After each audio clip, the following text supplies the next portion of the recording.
Just make sure you're not spiking too much. Try not to yell into the microphone or whatever, because I gotta get like up on it so that same, so that you're audible. Yeah, so I'm audible. But then if I get really angry about a movie you made me watch. Okay, this is the fastest I have ever recorded from watching a movie. Same, I think. I finished watching both of these movies this afternoon. Yeah, I mean, I finished watching The Wild like 15 minutes ago. Like, that was... I was watching it and very angry at you at the same time. It is so rough.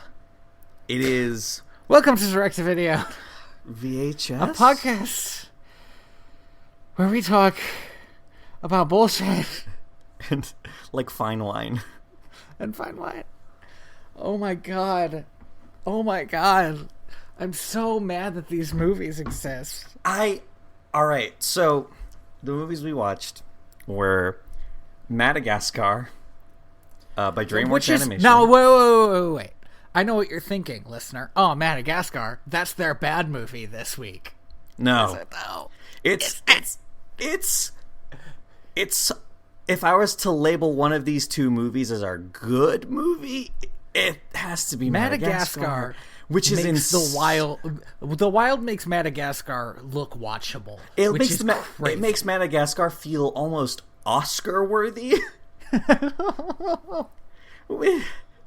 So, the other movie we watched was Disney's The Wild. So, Madagascar came out in 2005.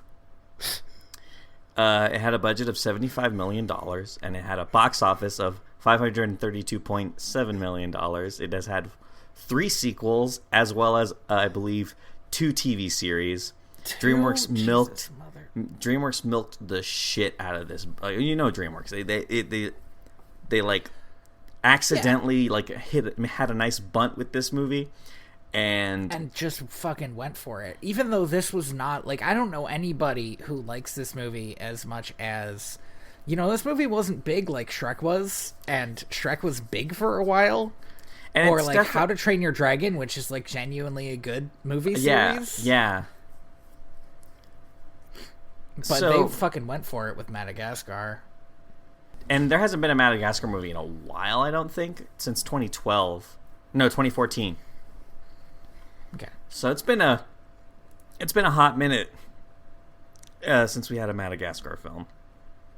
Now, and let me tell you, the people are thirsty for it. They're chomping at the bit. So The Wild came out in 2006. It was made by Walt Disney Pictures, Hoity Boy Pictures, Sir Zip Productions, and Contra Film. Animated by Core Feature Animation. It had a budget of $80 million and had a box office of... Wait, stop. It had a budget... This had a budget of $80 million? Yeah, this... $80 million went into this mess. No. I assume a lot of it was just getting all of these voice actors. You know what? Yeah, that's it. I mean, they're fucking stars in this movie. Kiefer Sutherland, Eddie Izzard, Jim Belushi, Janine Garofalo, William Shatner. William Shatner playing the one character that had any depth. Yeah, seriously. I was genuinely surprised. I was like, oh, great. Now they have Shatner, and he's like, this is my terrible backstory. And I was like, whoa. Oh, God. We'll get to it. Oh, my God. So this movie had a box office of $102 million. So it was technically a success. How? Who went to this movie? This movie had a box office? This was released in theaters? Yeah, this movie came out. Believe it or not, this movie came out in theaters. I don't know what to think about what it is that I did to you. I'm sorry. Now, here's the thing about The Wild, and this is the only reason why this movie interests me at all anyway, and it's that big fan of Eddie Izzard. It's from what I remember, Like there's an official list of like Disney animated films, right? Now, canonically, This ain't on it. no, it is. It is, I think, on it. It opens with the Walt Disney logo. Logo. It's oh So jeez, must. I'm like, I don't. Okay, there's a lot of dead air just now because I was trying to think of something to say, but these two movies were in production at about the same time. Like, but one of them was rushed out and the animation shows, and the other one looks like it had a lot of money poured into it, but is bad in a way that hurts me. Let's talk about Madagascar. Let's talk about the better of these movies. Let's talk about Madagascar. I cannot fucking believe I'm saying that. The DreamWorks logo opens on a beautiful jungle range as Marty the zebra has a wonderful dream of just being out in the wild. And he is snapped out of it by his best friend and cellmate. Okay, here's the thing. I'm gonna have a problem with the premise of this movie, even though the premise of this movie is too dumb to have a problem with. But like, okay, so we need, is it Marty? Marty and Alex first. Yeah, Marty and Alex. the zebra and Alex the lion. Here's the thing. Alex is the star of the zoo, the main attraction, right? Yep. Lions are never main attractions at a zoo. They sleep too much. Your elephants are your main attractions. Or maybe your wolves, if it's going to be a carnivore. It's never the lion, because lions are boring. Also, I just want to point out how small their enclosures are. They're super small, and they're not, like, high enough to keep an animal in. They're like the size of apartments. Yeah, and thing is, all the animals are alone in their exhibits, and I feel like the New York Zoo, I've never been to the New York Zoo, but I have to assume it's better run than that. Like, you don't keep a zebra alone in an exhibit. They're pet animals. Yeah, like they're social creatures. Same with... And so are lions and giraffes and... hippos. Even hippos, you usually have at least 2 hippos together.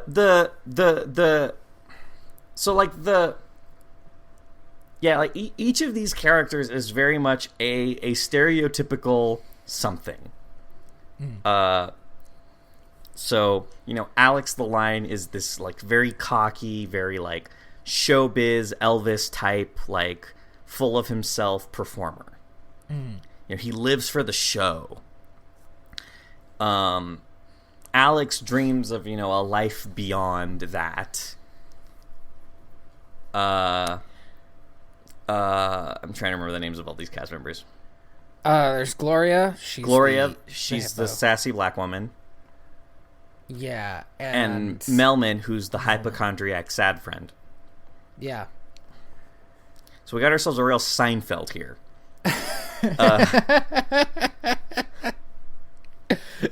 No, Andy, they made that movie too. DreamWorks already did that one. Shit. Which we're not going to watch for a long time, because I won't. After this one, are you fucking kidding?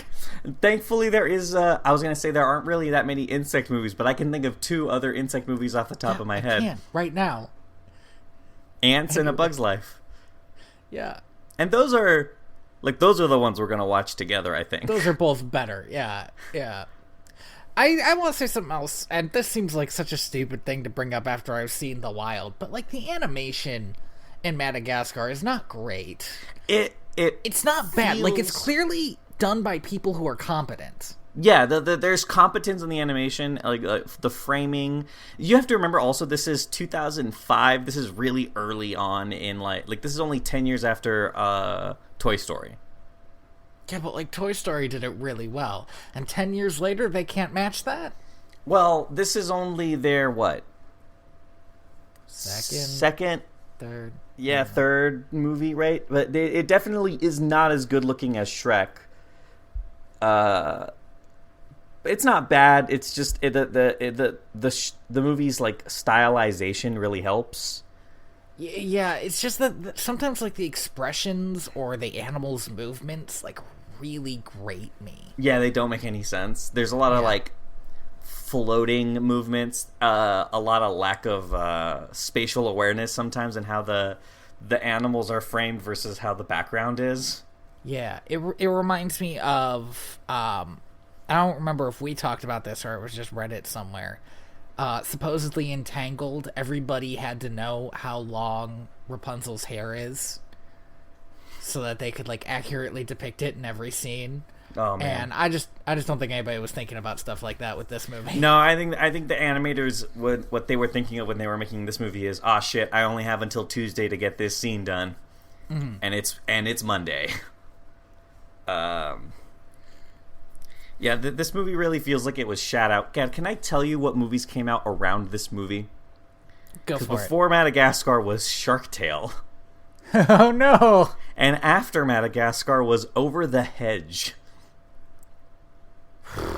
So there's like a little bit of Over the Hedge in Madagascar. You can yeah, the plot is fairly similar. So okay. We also have, just like real quick brief introductions of everybody. We also have the penguins, who are like the only like fun characters in the movie. I wouldn't say that. I would say that there are two other fun characters. Okay, well, this we'll movie get to them has when we get to them, this movie has 3 groups of sidekicks. Yeah, because I feel like I kind of enjoyed the penguins as kind of like a weird trope, but there's like too much time spent on them. It really feels like this would have been a better movie had we followed the penguins. You can't say that because they made a penguins movie and I don't think it was good. I want to agree with you, right? But had they done it first, I think they would have had more because the characters are like these like they're like Black Ops penguins. The penguins have a dynamic that they have a gimmick too. Characters don't. They have a gimmick as well, which is super fun to watch. Yeah, but the main characters don't have that gimmick or any gimmick, and they're kind of boring. Like they kind of don't exist. So here's the thing about the main characters, because the main characters are voiced by like pretty famous actors. You got Ben Stiller, Chris Rock, David Schwimmer, Jada Pinkett Smith, but they have no chemistry. Yeah, they're not bouncing off of each other like they should. Like there are a couple of scenes where Alex and where Ben Stiller and Chris Rock really kind of like they kind of have a flow, but it's very forced and stilted. And there are also, these guys are barely characters, but I want to mention them. The monkeys? Yeah, the monkeys, Mason and Phil. Who are only interesting to me because they look like Wallace and Gromit characters. Sorry, they're actually chimpanzees. Apologies. Are they? Okay. Yes. Whatever. I don't care. But they and not just because they're British, they like move like stop motion claymation characters. Yeah, and it's so weird to me. They look like they're from another movie. They have like very like quick like sharp actions every time. The penguins do too, actually, right? Like like everything they do is snappy, but like the main characters have very like fluid motions, and it makes them look like they're moving really slowly. So. It's Marty's birthday. He's turning 10, the big ol' 1-0. Yeah, the big 1-0. And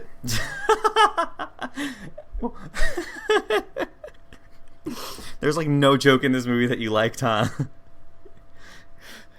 Let's just get through it, man. There are 2 jokes in this movie that I really like.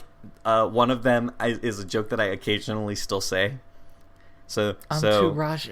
No, yeah, it's an entourage level, like, because this is another movie that I watched when I was pretty young. So I remember liking this movie when it was in theaters and like taking my grandfather to see it and like watching it with my grandfather and thinking like, why did I take him to see this? This is such a bad movie. The movie makes a great first impression. I think it's like, and a bad second one. Yeah, and a really bad second one. So. Alex is putting on a show, king in New York City. I want to mention something here in case you haven't seen Madagascar. Good for you. Yes, God bless you. The animals at no point act like animals, and it's the most grating thing. The penguins and the monkeys do.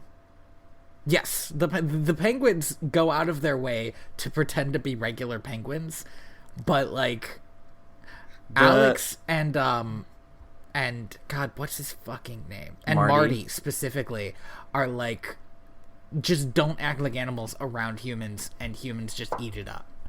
They love watching these anthropomorphic animals dance and swim underwater and have invasive checkups. Oh yeah. Okay, so that's the other thing. He's supposed to be not Marvin. Melman. Melman is supposed to be a hypochondriac, but like the doctors are giving him stuff. Like he's sick somehow. Yeah, he's gonna die. Yeah, like he's got like something. Like he's got like a case of bad animation. Okay. I will say of the 4 characters, Melman's voice actor definitely like he put something in there. Yeah, he put something in there. There's a I don't know, like maybe it's just the voice is so perfect for what the character's supposed to be. Like just sad and desperate. It's just the right level. So, Marty's the zebra is like dissatisfied like with his life in the zoo. He was born there. He's probably gonna die there. He's like, nah, I want something more out of life. And meanwhile, Alex is like, are you kidding? This is literally the best life we could have as animals. Which is it though? It's a tough question that I think a lot of people have asked. The version of the zoo that they live in is certainly not, because they don't let them be like wild animals for a second. They're basically just glorified pets. Yeah. To the point where they have like gourmet chefs bringing the zoo food every night, which is insanity. Alex has like 6 people working on his mane. That's crazy. So the penguins, in their attempt to break out, end up running into Marty, and they tell him like, "Listen, man, we're busting out of here. This is bullshit. Mm-hmm. We're going to the wild where we belong." And Marty's like, "Oh shit, you could go there?" So he has this great idea that he's gonna go take Grand Central Station to Connecticut.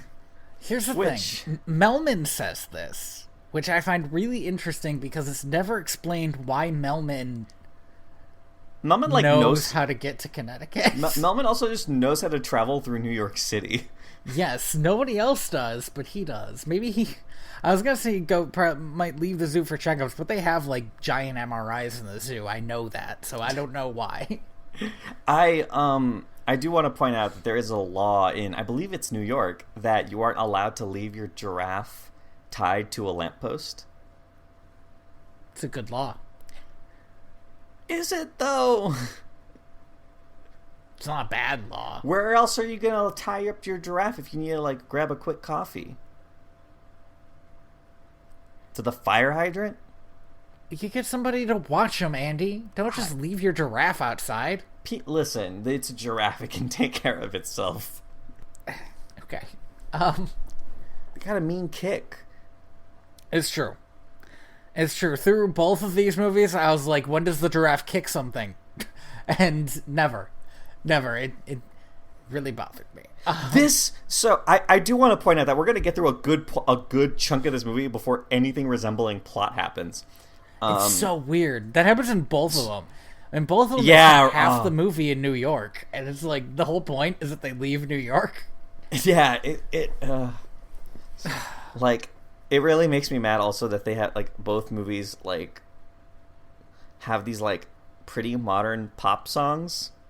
Yeah, which immediately dates them. It's more egregious, I think, in the second one, where there's a point where Coldplay just started playing, and I was like warped back into my high school body, and I was like, oh no. Oh, that was Coldplay. Okay, Yeah. I was like, what's this whiny ass song? It was cold. Yeah, yep, that was Coldplay. Oh man, it was rough for me. I was like, ooh, I liked that song. That song was in this movie. What the fuck? Okay, so Marty fucking leaves. Okay, Marty can we fucking jump forward a little yeah, bit? he leaves. He's gone, and Alex, Melman, and Gloria freak out. They're like, "Oh God, he's gonna die out there. He's gonna hate it. He's gonna be sad and alone and scared." But Marty's having the time of his life. Yeah, Marty thinks this is great. He gets directions from a horse cop. A cop horse, which like is probably one of the better jokes in the movie. Sad to say, It's a pretty good joke. Yeah. It's I think none of the jokes hit me at all in this movie. And like that wasn't a bad one. I was just not into it. I think the better joke in that scene is the cop's reaction. Right. Where he's just like, "Can I shoot it?" Which is a joke that tracks really well in 13 years, and that sucks. I was gonna say ended up less funny just after a certain point. Yeah.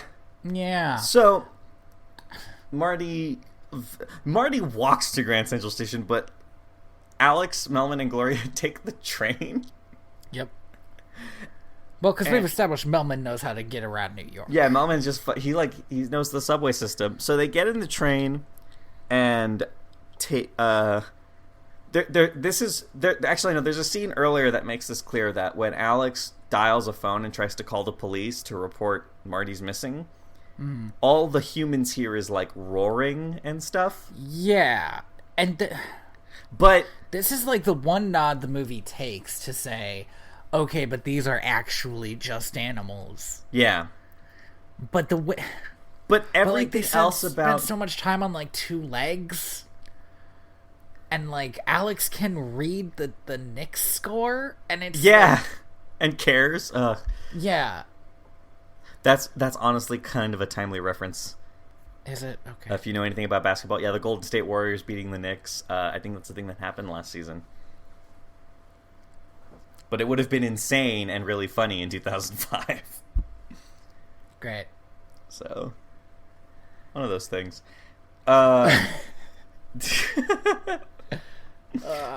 We're like struggling to talk about this movie. It's like Marty gets to Grand Central Station with like no problems. He just fucking walk. I guess, you know, like a zebra. You're like, if you see a zebra walking in New York, your thought is, huh, but it's okay. But like right, lion, and hippo, the lion, that's the problem. Yeah, that's the problem. Where you're just like, oh no, that's gonna eat me. Yeah. So or the hippo, frankly, if you know yeah, about hippos. oh yeah, God, hippos are terrifying. And again, giraffes, whatcha, you know, they'll whip you with their neck.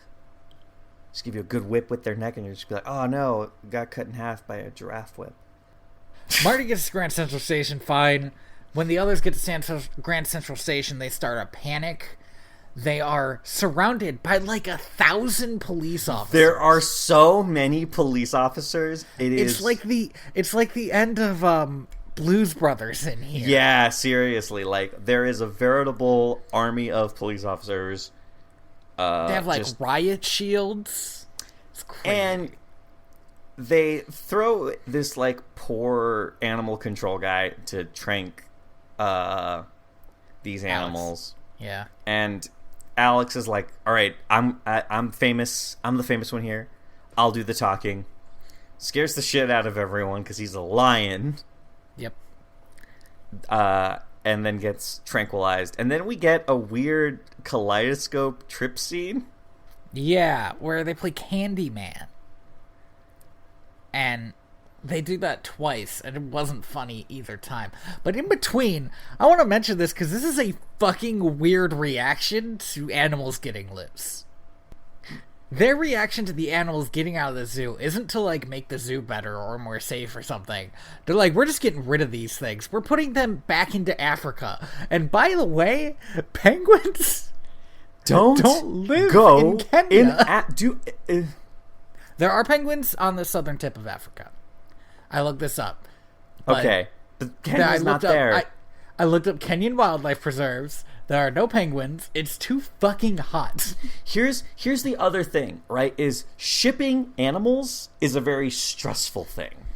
Like so many animals, especially birds, die when they are transferred from zoo to zoo over long distances. Like, it's not uncommon to lose 10% of the birds that are being shipped.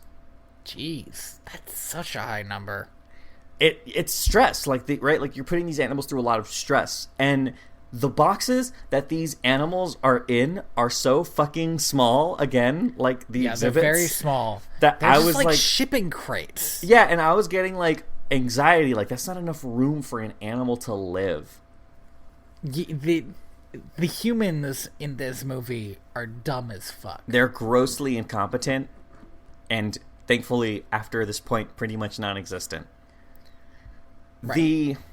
So this is, I think, the only scene in the movie that I thought was really clever, which is where when they're talking to each other in the crates, and the crates kind of slowly illuminate and fill up the screen. Yeah, except they do have light all coming from the same direction. Yeah, even though Gloria is under the other two, which is weird. Yeah, look, I'm not going to tell anybody their jobs. It's definitely not perfect, but it is good. At least, it's not bad. A good attempt at doing anything with this movie artistically.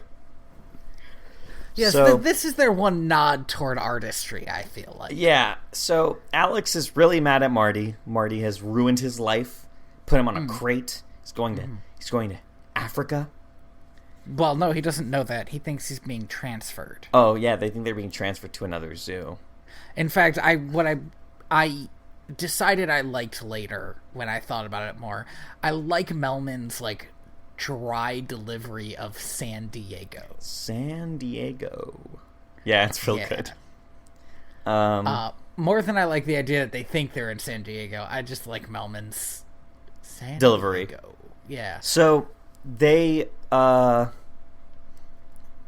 Alex starts kind of punching himself into the crate towards Marty, and he loosens the straps that the crates are being used to are secured by. Right.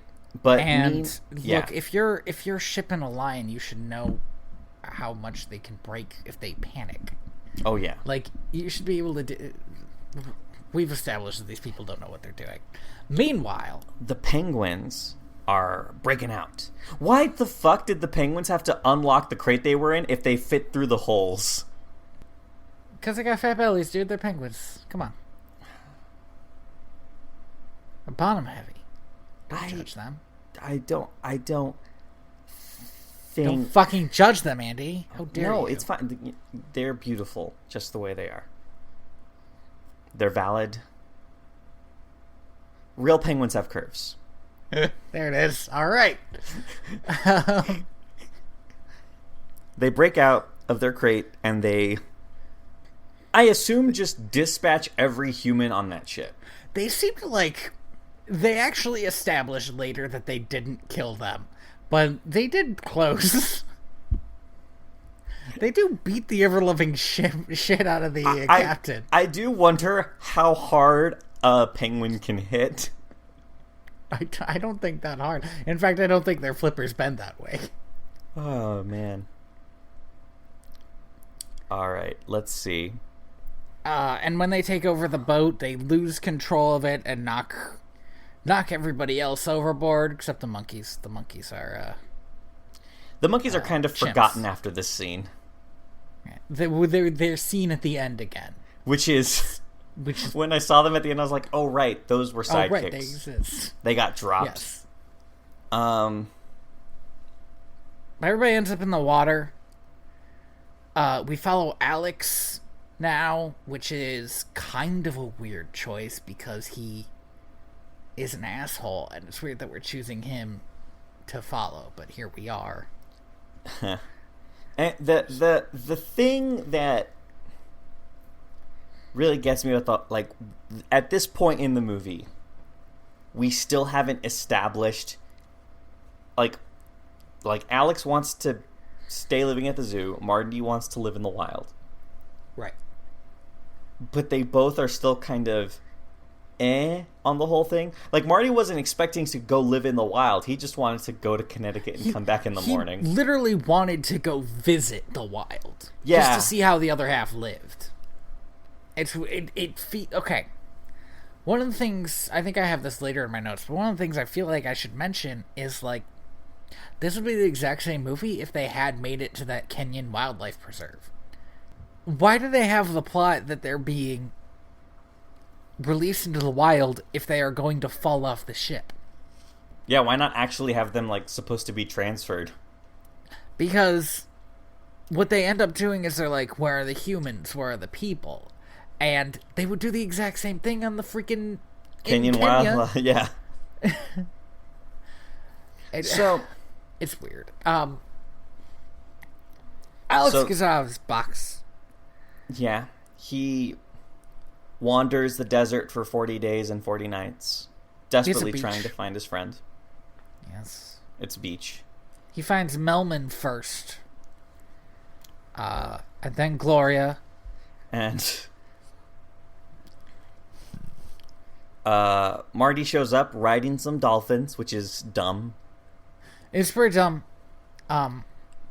And it's not clear why the dolphins don't talk. Yeah, right, like, they're animals, too. Also, they're, like, smarter than a lot of other animals, it seems like. They're smarter, I think, than any animal in this movie, except for maybe the chimpanzees. I think an argument can be made. Listen, it's not my...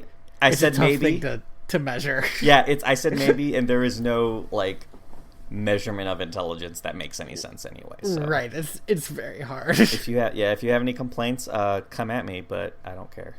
Is there a parrot in this movie? There isn't, right? No, there isn't. No parrots. All right. In that case, you're probably right. So, the animals think that they're in the San Diego Zoo. Alex makes a Shamu reference, which is aged terribly. Oh, man, yeah, that Shamu reference, like, when I heard it, I was like, oh, no, that's not a joke anymore. That's just a bad thing that happened. Happened multiple times, apparently, right? If you remember. There were, like, 8 Shamus, and all of them killed themselves. Now, don't be fair. One of them just killed 3 people. Well, I'm not going to blame Shamu, a wild animal. No, it's fine. I mean, those people should not have gotten murder. In that tank most of the time. Tragic. One of them should have. 3 humans lost their lives. Very tragic, yes. Well, I mean, one of them was an idiot, so it's but also, like, fucking, like, the shit that those fucking, like, orcas were being put through is bullshit anyway. Like, the first time I read about that was in a Darwin Award. Like, genuinely. Oh my god. These dumb motherfuckers climbed into a tank with a killer whale. Killer's in the name, fuckos. Like, how would you write that article? It was, that's what a Darwin Award is, man. Yeah, I'm not a fan of that concept. I really liked it when I was, like, 13. It kind of leaves a gross flavor in my mouth now, but, yeah, you know. Here we are. We age. We change. Yeah, and we grow. Shamu reference. That was rough. They end up going into the forest looking for humans. Mm-hmm. Alex has a real bad time, which is fine because he is, and I can't stress this enough, completely unlikable. There is nothing about his character that would make you like him. He's, like, arrogant. He keeps talking down to his friends. He, like, never listens to them. It's so weird. None of the characters are very likable at all, and that's not how you should make a movie. Like, probably the most likable one's Melman, and that's just because he's pathetic. Yeah, he's pathetic in the way David Schwimmer is pathetic. His voice actor who played Ross in Friends. Like, That makes sense. yeah, right? It's that. It's just kind of like pitiable.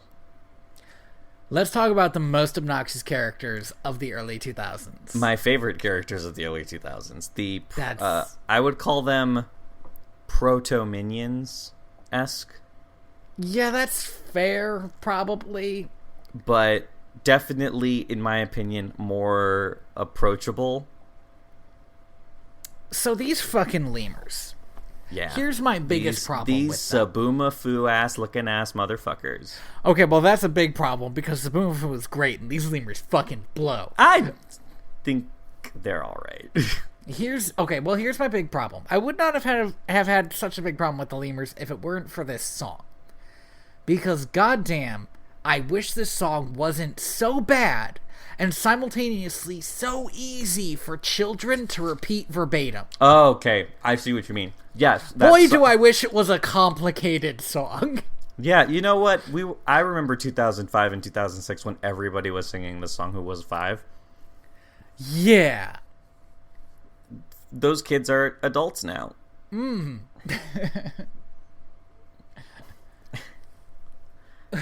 There's kids are marching in DC now. God, hopefully.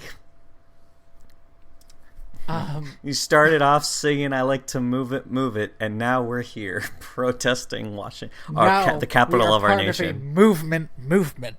Oh my God! Fucking. Oh, shut down the podcast. Oh, this is as funny as this episode's gonna get. We're never gonna get funnier. So these party rock lemurs. Okay, well now you've just said those words, and now it's in my head forever. Sorry, that song. But they're led by a very egocentric King Julian, who's ring-tailed like Zabumafu. Okay. And is voiced by Sacha Baron Cohen. So if you know who that is, you know what this character is. While the animals are arguing with Alex over who and who is not to blame for the fact that they are stranded in San Diego Zoo. Oh yeah, let me say something because I don't have this in my notes. Everybody at some point blames Marty because he made a wish that they would get sent into the wild and then told them about it. Like, the fucking child logic that these talking animals have is so weird. So this is like some fairy magic bullshit that they're treating as gospel. Yeah, seriously, it's not good. It's a very empty way of instilling some kind of tension between these characters. Yeah. While they're arguing, the lemurs are attacked by some predator. They're called the Fusa. I don't know if that's a real animal. I googled it. It is. Oh. It hunts lemurs. Really? Yeah, it's like a little cat. Well, it's like a big cat. It looks like a medium-sized cat. Like a bobcat? Lynx size, maybe? Yeah, or a bobcat. Yeah, cool. They kill lemurs. Real thing kills lemurs. These things look more like giant weasels. They kind of do. So, I would like to say that the Fusa have access to seasoning. They have access to ladles and I forgot about that. lettuce and bowls. And instead of just eating these lemurs, they always get caught up in the preparation stage, which I get it. When you're cooking, the preparation stage is kind of the best part. You know, you have everything out that you need, and you're just, you're in the mood, making that food tasty, getting ready to cook it over a fire. But here's the thing, is you're fucking wild animals. You don't need to cook them over a fire. You can just put them in your mouth and eat them. And Andy really feels strongly about the throwaway joke in this movie. They do it 3 times. Do they do it 3 times? That's They ludicrous. do. Because they do it again the next time they attack. And then they do it a 3rd time in the quote unquote big action sequence of the movie. Wow. So Alex gets a spider on him and starts freaking out and scares the Fusa away. And the lemurs treat them as gods. Yeah, lemurs are like, oh, yes, they can protect us. Except for one of them who, what's his name? Cedric the Entertainer. Oh, the character? Maurice. I mean, we can call him Cedric if you want. Well, we can call him Maurice. He, you remember that he's song? like, hey, can I finish my thought? Sorry. I'm just gonna eat this apple. Don't. This is a podcast. What are you doing?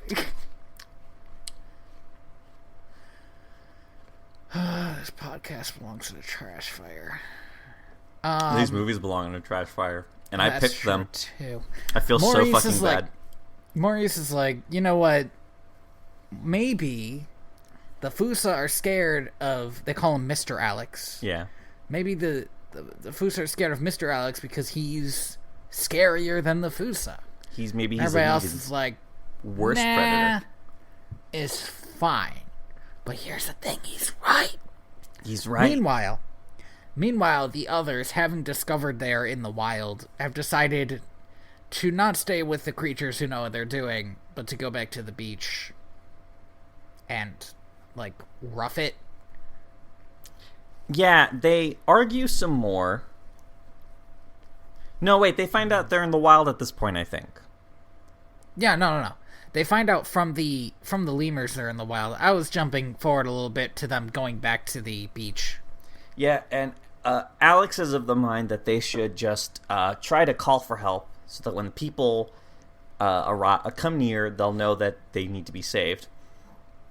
And Marty's like, let's try it out. I mean, we're here. We might as well give it a shot, right? Mm. How bad could living in the wild be? So Alex, like a fucking sitcom episode. Yes, like, that's exactly okay, what I we'll thought. split the beach. We'll split up this island, you colonialist motherfuckers. It's not your island to split.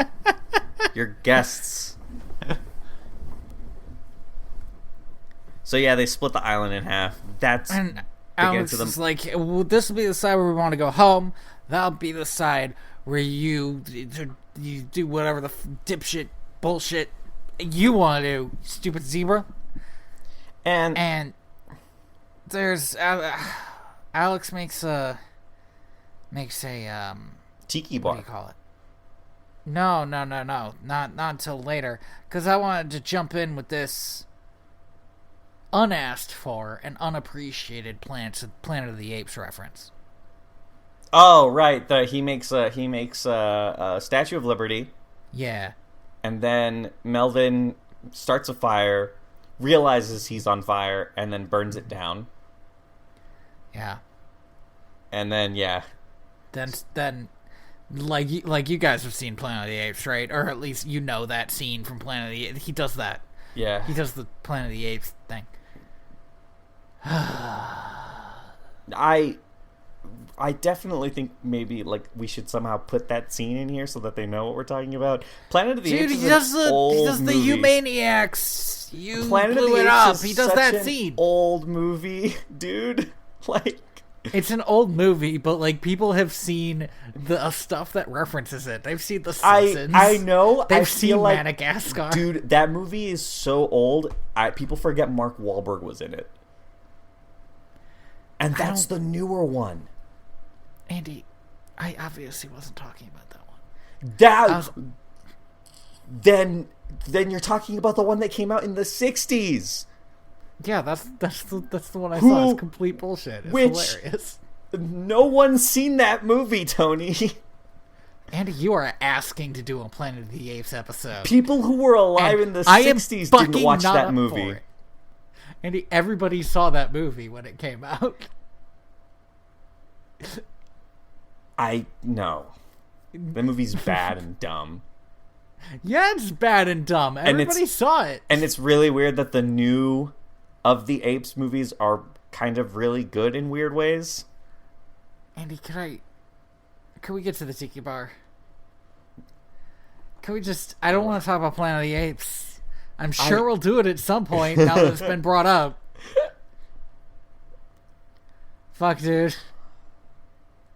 So, Alex makes a tiki bar, and eventually Gloria and Melman just decide to join him there. Yeah, it's in kind of a weird choice. We jump ahead to when Gloria and Melman are already over there. We don't see them make that decision. Because they're not really characters that matter, I guess. No, they're not. The one character dynamic that matters is Marty and Alex, and like I don't care about either of those characters. The dynamic of their relationship is so one-sided. Like, they both care about each other, but Alex is a dick. Like, he's been sitting on this beach sulking for who knows how long, and Marty keeps trying to like, hey man, like, Marty's just like a chill dude. He's so, yeah. Chris Rock, he's so chill. I have no idea if Chris Rock is actually chill. We're making a lot of assumptions here. It's true. I don't know Chris Rock as a person. I'm going to assume he's a chill dude. There's a joke about drinking seawater. Alex has seaweed on a stick, which all the vegetarians love. Did I just fucking call plant-eating animals vegetarians? It's fine. Or I keep on calling Marty Alex, which also isn't good. People are going to get confused. Get really confused, but yeah, Marty the zebra. Let's just call them animal names. The zebra puts seaweed on a stick, and the herbivores love that shit. Which is fucking weird because there's like a tropical rainforest 30 feet away. They could literally eat anything on that island. Why don't they green. Get some fruit? I mean, even Alex would probably like fruit. Nah, man. He would eventually need to eat meat. He's a big Alex, cat, but like, Alex is starving. He needs that. He needs that sugar meat. and fruit. Yeah, he really needs that meat. Meanwhile, the lemurs have. Can we skip past their the scene on the plane? Is there anything we need to get into there? The lemurs agree that they should like kidnap the New York Giants. They call them the New York Giants. They call them the New York Giants. A joke that I'm sure some writer at DreamWorks got a promotion for. That's how it works. And that they're going to kidnap them. You are now the head of Madagascar Films. Yeah. You'll have a job forever. Nope. 2014's hit. Turns out you're out of a job. I'm just going to... You keep talking. I'm just going to Google Madagascar and see if that's true. So...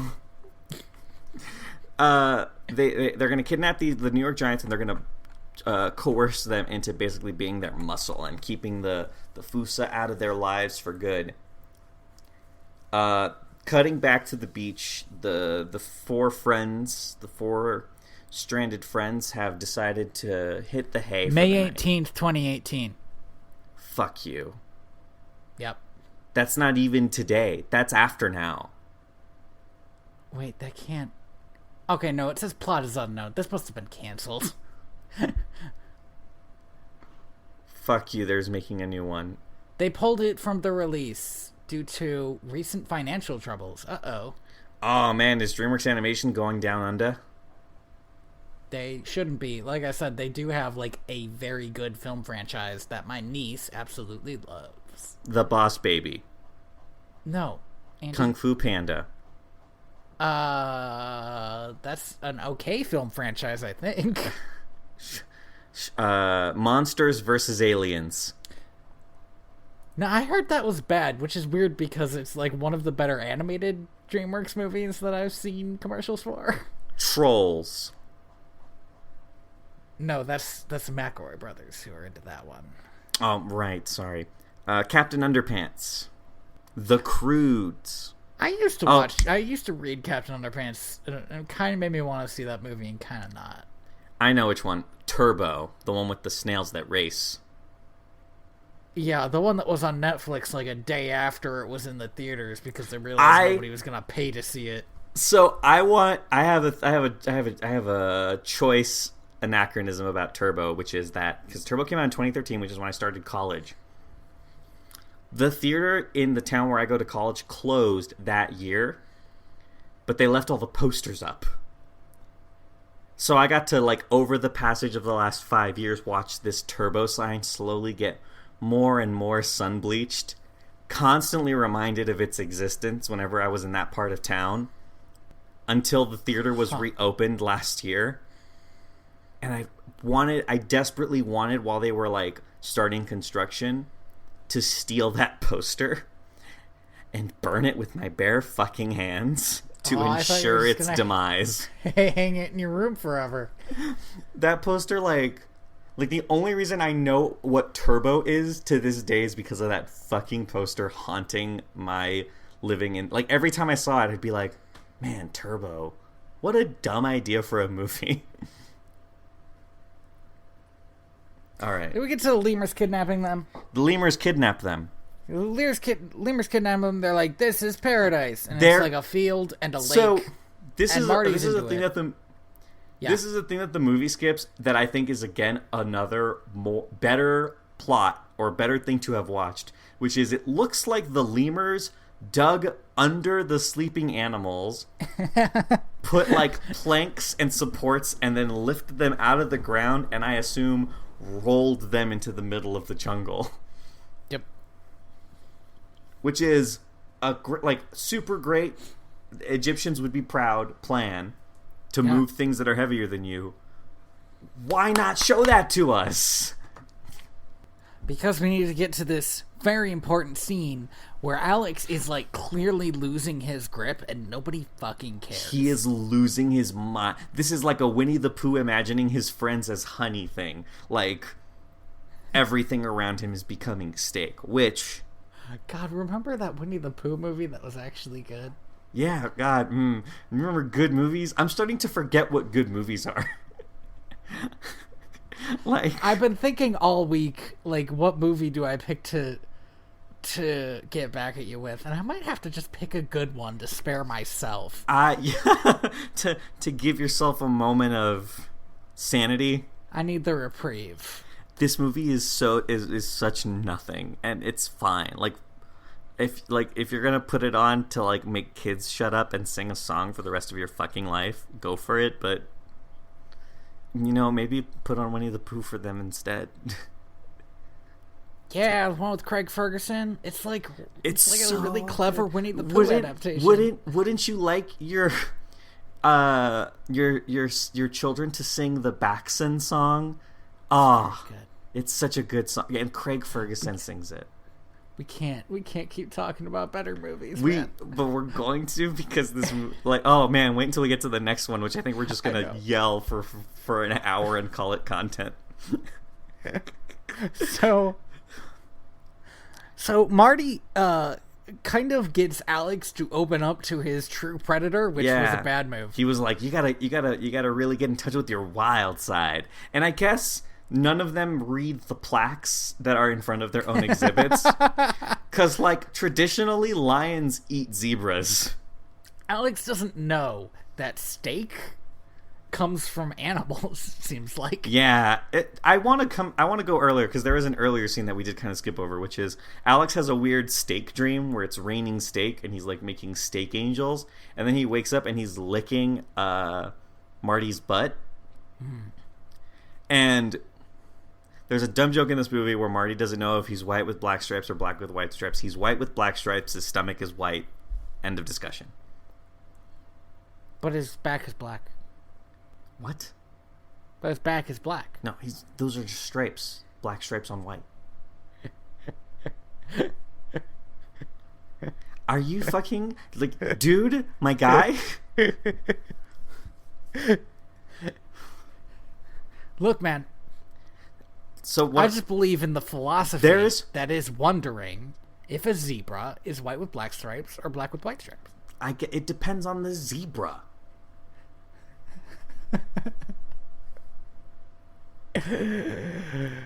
I'm really enjoying not talking about this movie. I hate you. I didn't make you watch these movies. You don't know what hate is. Okay, you know what? Fair point. Touche. You're a touche. Watch your language. So, the reason I point this out is because At this point in the movie, the relationship between Alex and Marty starts getting a bit complicated, where Alex wants to eat his friend, and his friend is not cool with it. Sure. So Alex is losing his mind more and more. Mm-hmm. And when Alex sees all the lemurs, he reenacts his bit from the zoo, which is the most boring performance in the history of performances, and I don't know why we had to see it again. But he sees all the lemurs become steaks, and he realizes there's something wrong. And Maurice is like, dude, you eat other animals. And Alex goes into self-exile in a scene. Okay, so the scene where he whittles down the sticks to make steaks and surrounds himself with them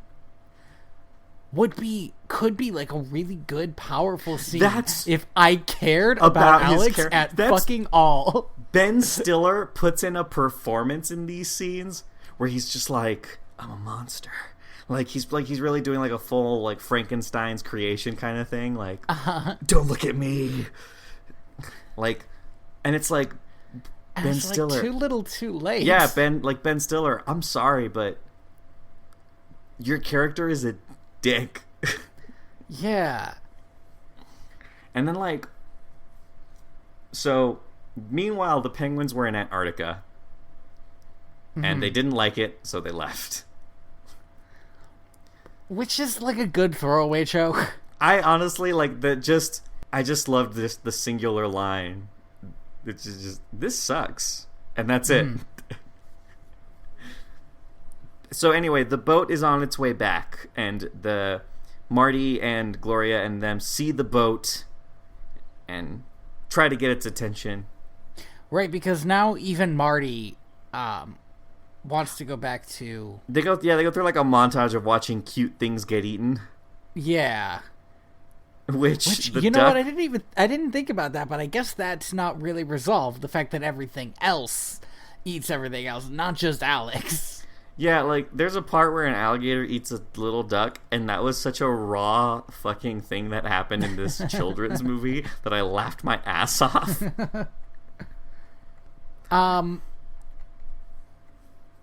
Yeah, now they're all they figure if they can get back to humanity, get people who can feed Alex, then they can all go home.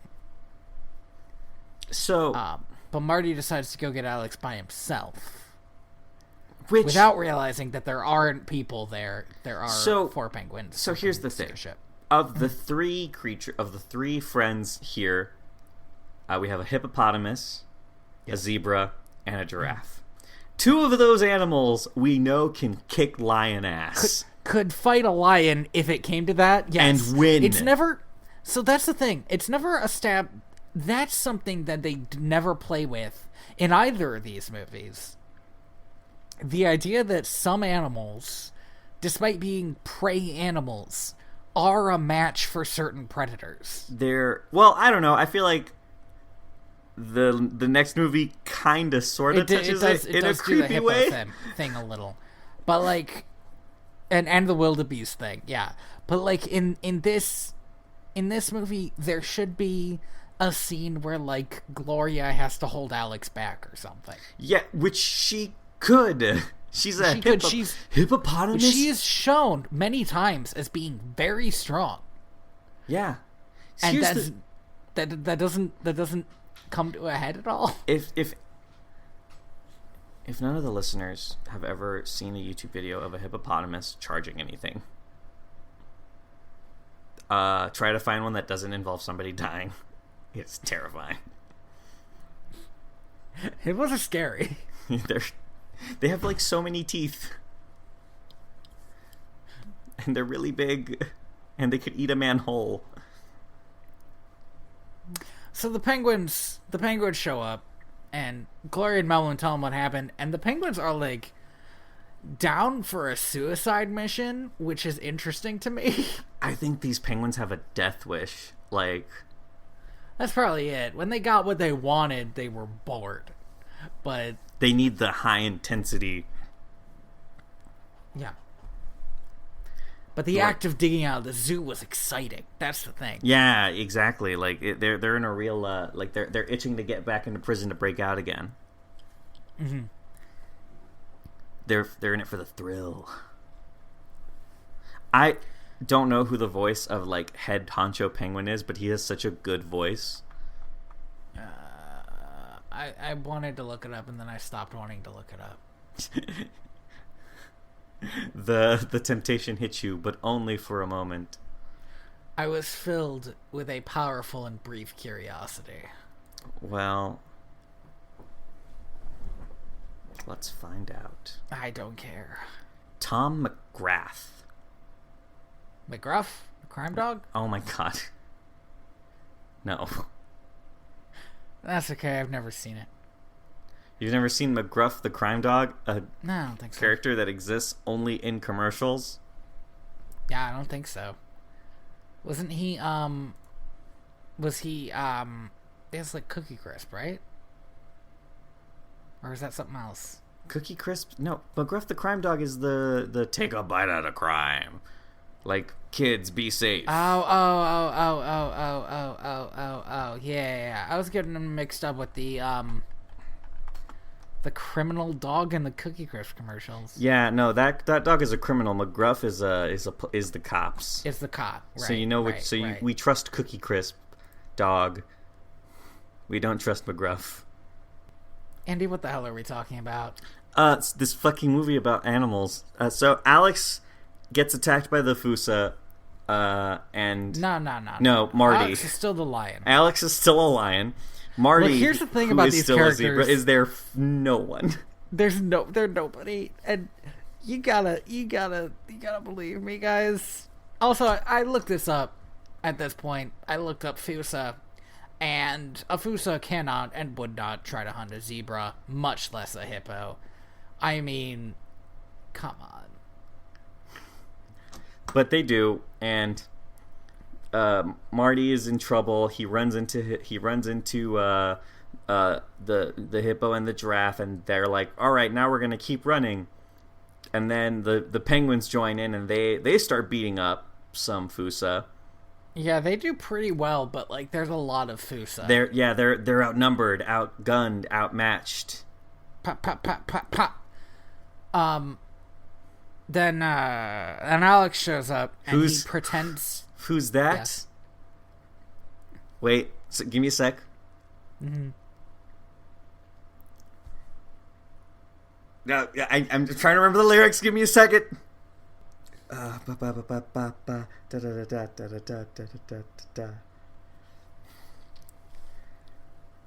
god, fuck! I can't remember the lyrics. I haven't listened to Hamilton in so fucking long. Right. Immigrant who wasn't afraid to step in. He's constantly confusing, confounding the British henchmen. Everyone give it up for America's favorite fighting Frenchman. Okay, had I remembered that earlier, I would have made that into a joke about Alex the lion coming in and saving them. All right, let's continue. Alex the lion. I'm taking this zebra by the reins. Zebra red coats, red with blood stains. And I'm never going to stop until I make a drop, and then I'm going to scatter the remains. This is a great podcast.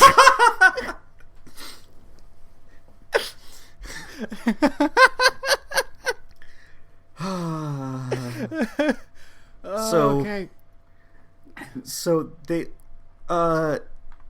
have this big fight scene that's nothing, and defeat the Fusa. It's just not very interesting. Like, not much happens, and it's very by the numbers. Like, you see Alex show up, and you don't think for a second he's actually feral, and he's not. So okay. He like does like some kung fu stuff, and for some reason the herbivores pretend that they're being eaten by him, even though that's obviously not happening. It's unclear why you would need to pretend that, but just whatever. It's whatever. It's so he saves them. They leave. The Fusa gets scared away, and the lemurs are like, "Hey, you guys are pretty cool." Everybody pretends like the Fusa are never coming back, but that's not how insanity. Hunger yeah, like works. They're gonna get maybe like they're just gonna start like they're gonna go the other direction and bother other lemurs. It's not. It can't be that big an island. And Madagascar is a pretty fucking big island. It is a pretty big island. I guess yeah. You'll probably pick off some other lemurs.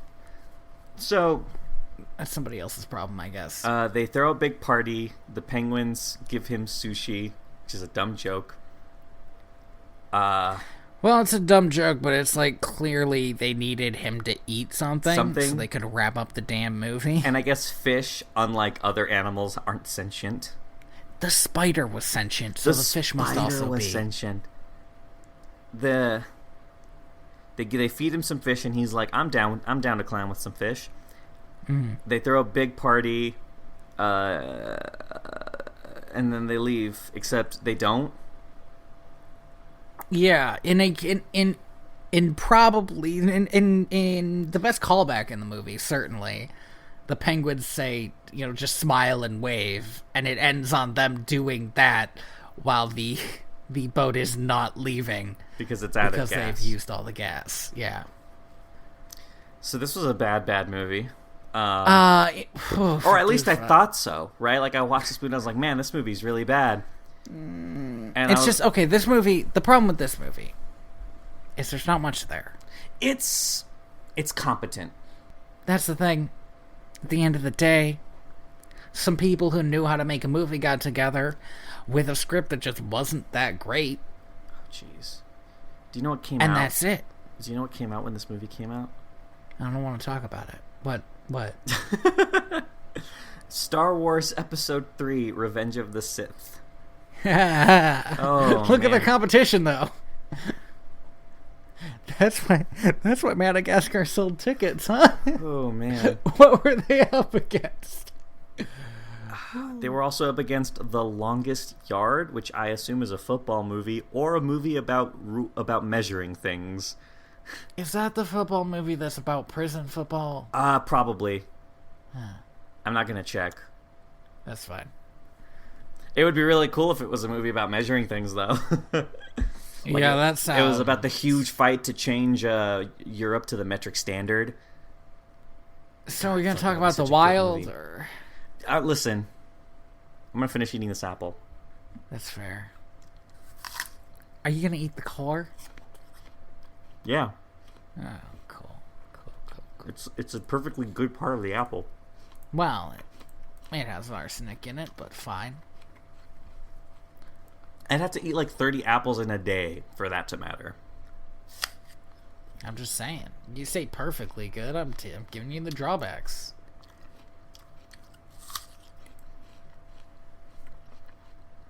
Maybe for me, arsenic isn't a drawback, but a draw-in. Are you Agatha Christie? I'm rewriting new Agatha Christie mystery novels. The second one in my series is All Corpses Are Queens, with the subtitles, If She Doesn't Breathe, She a Thought. Man, I don't know, you just made like an internet joke that I didn't get. I'm sorry, yes. Yes, I did. But it's Agatha Christie, but modern, darker, grittier, giving it the Riverdale treatment.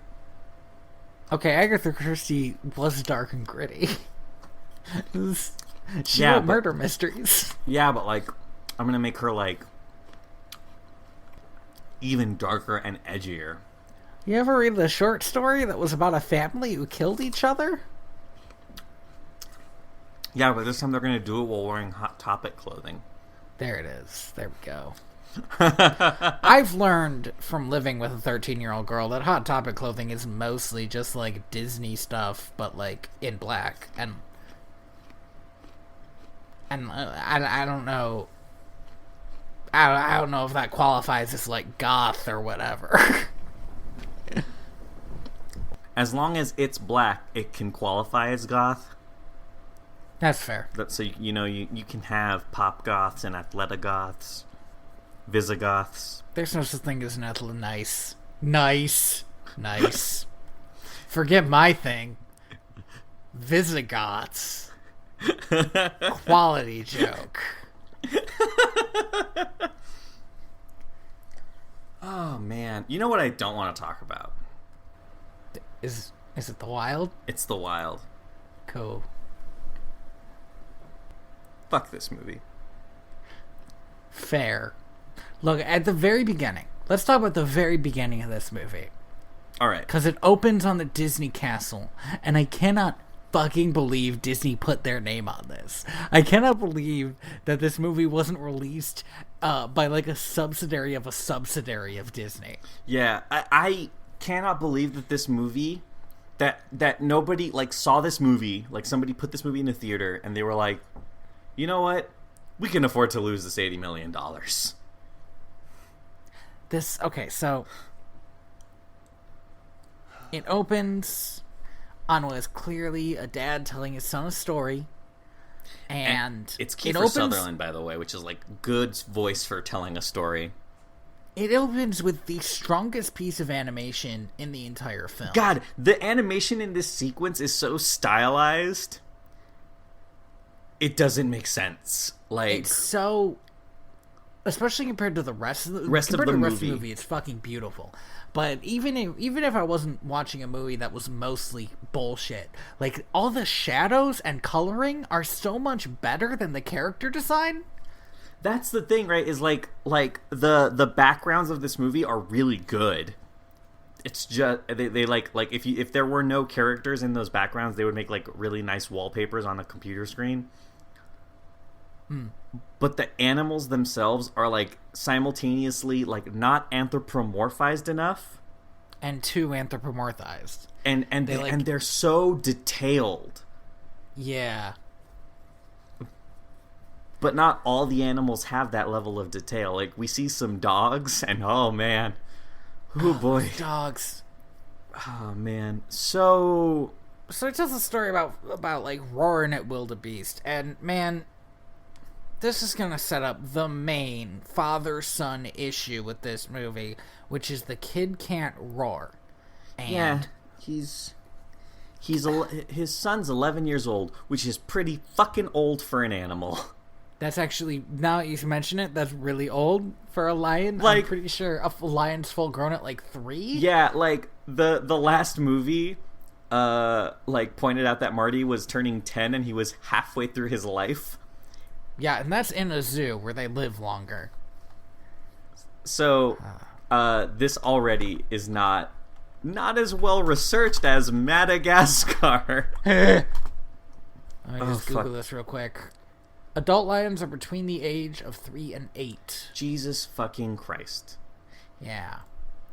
So this is like a... Hey, I didn't even think of this the whole time I was watching this movie because I was thinking about this bad movie. Where's his mom?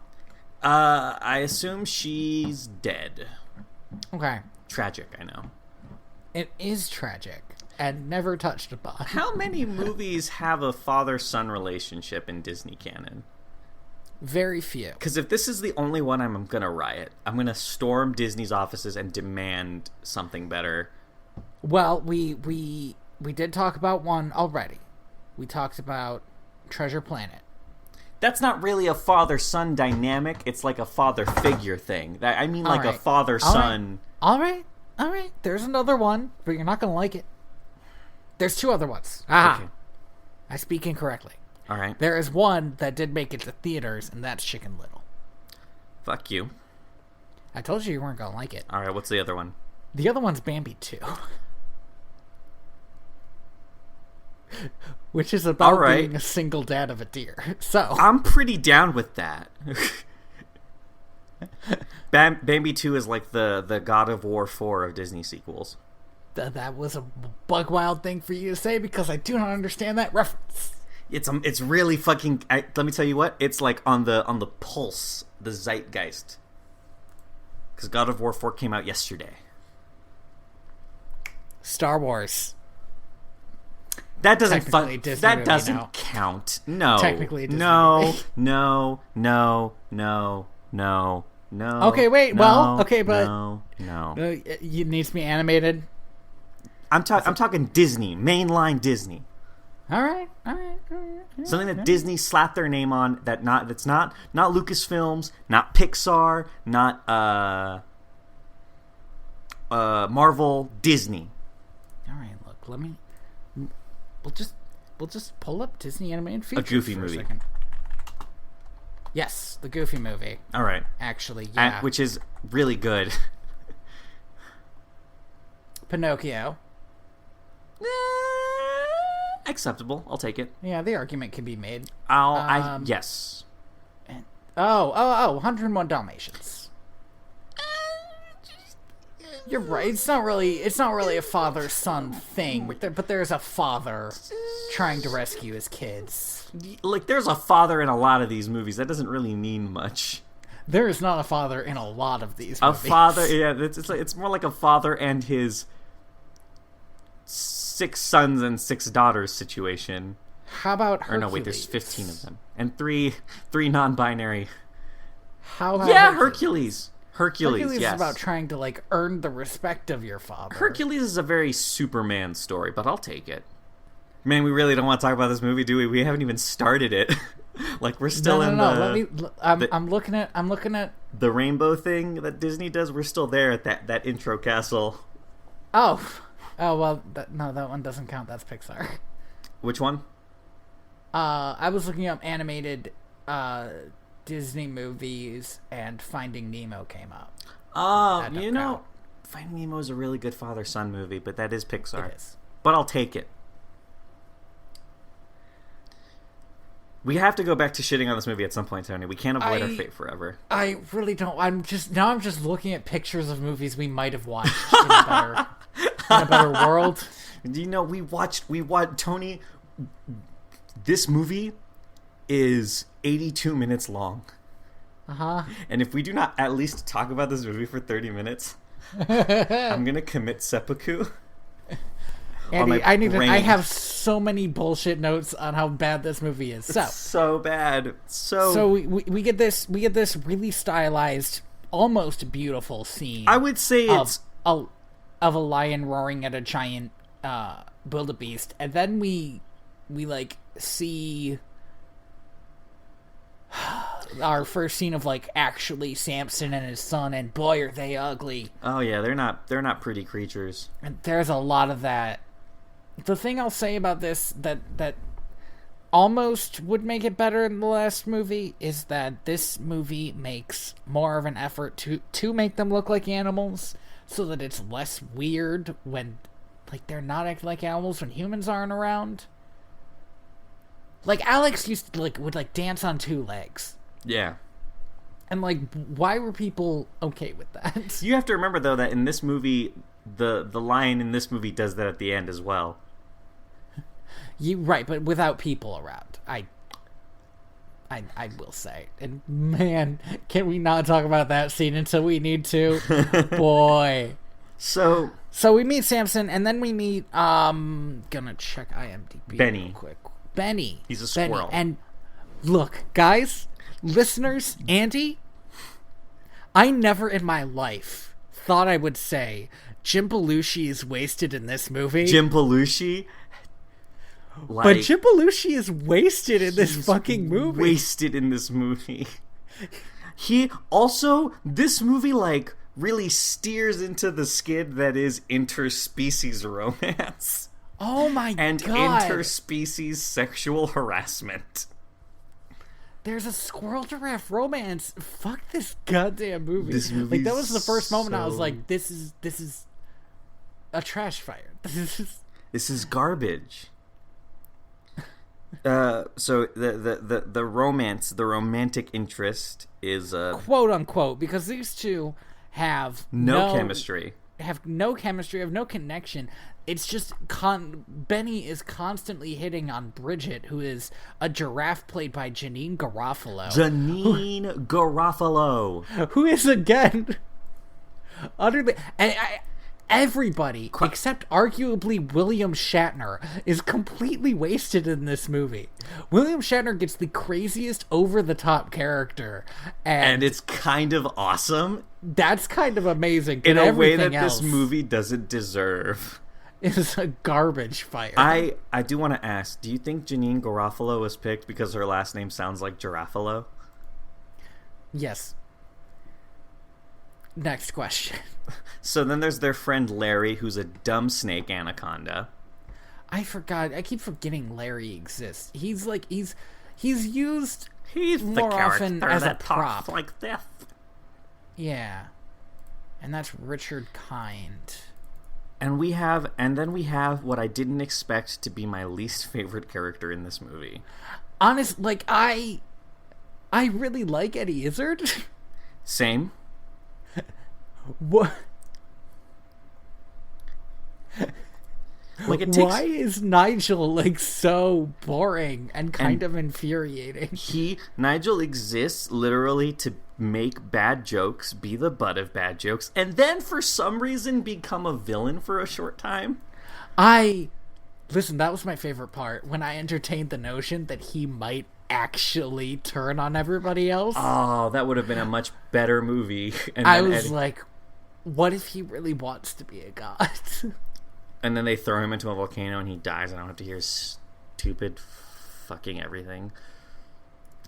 The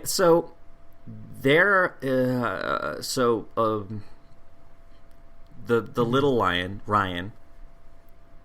Actually, I didn't check. Who's Ryan played by? Greg Sipes. I don't know if he's actually a big actor. He might have been a child actor when he did this. Yeah. Let's not remind him of his sins. IMDb is not loading. He didn't know.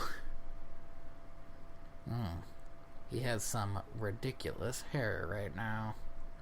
Well, we all have ridiculous hair at some point in our lives. He's Beast Boy in Teen Titans Go, if that tells anybody who he is. Oh, maybe he was Beast Boy in the original Teen Titans, too. Oh, I think so, then. Oh, he's a professional surfer. Yeah, no, he's 38 right now. He would have been plenty old enough to know the sins he was committing. To know better. Yeah, he just has, like, a kid voice. He can just do a kid voice, okay. Yeah, he was Kevin 11. He was Beast Boy. He was a couple characters in The Legend of Korra and Gravity Falls. Like, he's a voice actor. I don't know if this is the guy who recently was, like, tweeting shitty stuff. I know, like the voice actress of Raven and the voice actor for Beast Boy, like, recently tweeted anti-vax stuff, and I'm just like, he just said he's going to retire his Twitter account, which is probably means something. Like today? 2 days ago, according to this. Oh, then maybe that's something else. I don't know. I hope. It says he works with PETA. That's also not good. Not great. This is not good. This is bad. I'm going to close this tab. Let's go back to our shitty movie. I know we keep not wanting to talk about this movie. It looks like we actually started talking about something worse. So let's go back. So Ryan is super, like, sulking. He's like, he wants to be an adult, he wants to be a man lion. And the only way he can be a man lion is if he roars, and he can't do it yet. And it's really, like, eating him up. His dad has been putting too much stress on the idea that he needs a good roar. And you know what? We find out later why that is. But we could have found out now, and that would have made more sense plot-wise. Anyway, meanwhile, his dad and all of his friends they're going after the big game. I just need to ask a question. Why curling? Curling, yeah. Why not hockey? They're in New York. Baseball. The thing about this scene is it was clearly directed by somebody who not only didn't know the rules of curling, but really wants to make it seem exciting. And it ends on a fart joke. Oh, God, I forgot about that. Yeah, it does. Yeah, I wrote it down because it was the biggest fuck you. Like, this movie is such a terrible Disney movie that it feels like a terrible DreamWorks movie. I don't think I've seen a DreamWorks movie that was this stale. Imagine, like, all the worst parts of Shrek and every other DreamWorks movie, and none of the, like, redeeming qualities. Yeah, like the good music choices, or the good music choices. Are you kidding? Oh, God. No. This has some bad music choices, if that's what you're trying to say. This movie does have some bad music choices. What I'm saying is like focus on like if DreamWorks movies didn't have good music choices, that's what this movie would be, I guess. Let me steer us in another direction, and let me talk about the most manufactured plot contrivance I've maybe ever seen ever. Mm-hmm. It is. While his dad is playing his game, Ryan and his friends, a kangaroo and a hippo, decide that they're gonna, like, stalk the gazelle. Now, a kangaroo and a hippo are talking the lion into Ryan the lion, fuck you, are talking the lion into doing this. Mm-hmm. But he's like too much of the good kid. He's like, no, maybe we shouldn't, and ends up accidentally panicking the gazelle so that they run all up over the stampede. curling court. They stampede through the penguin enclosure. And in the most bullshit thing, his dad's like, what's wrong with you? I can't believe it. Is this because you can't roar? And there's like, oh no, he can't roar. And his son's like, I wish you were my dad. And he goes and runs away. I'm so tired. And it plays.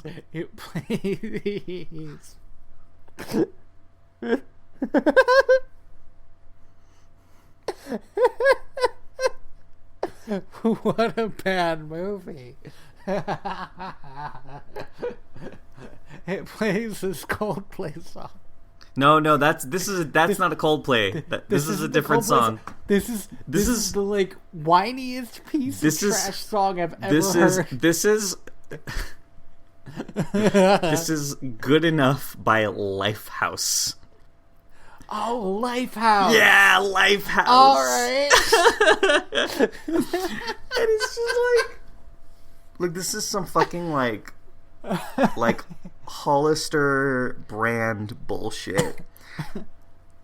Like, this is some fucking like American Eagle polo shirt fucking dumb song ass shit. And look, guys, even if you like this song, you would hate it if you saw it over this scene.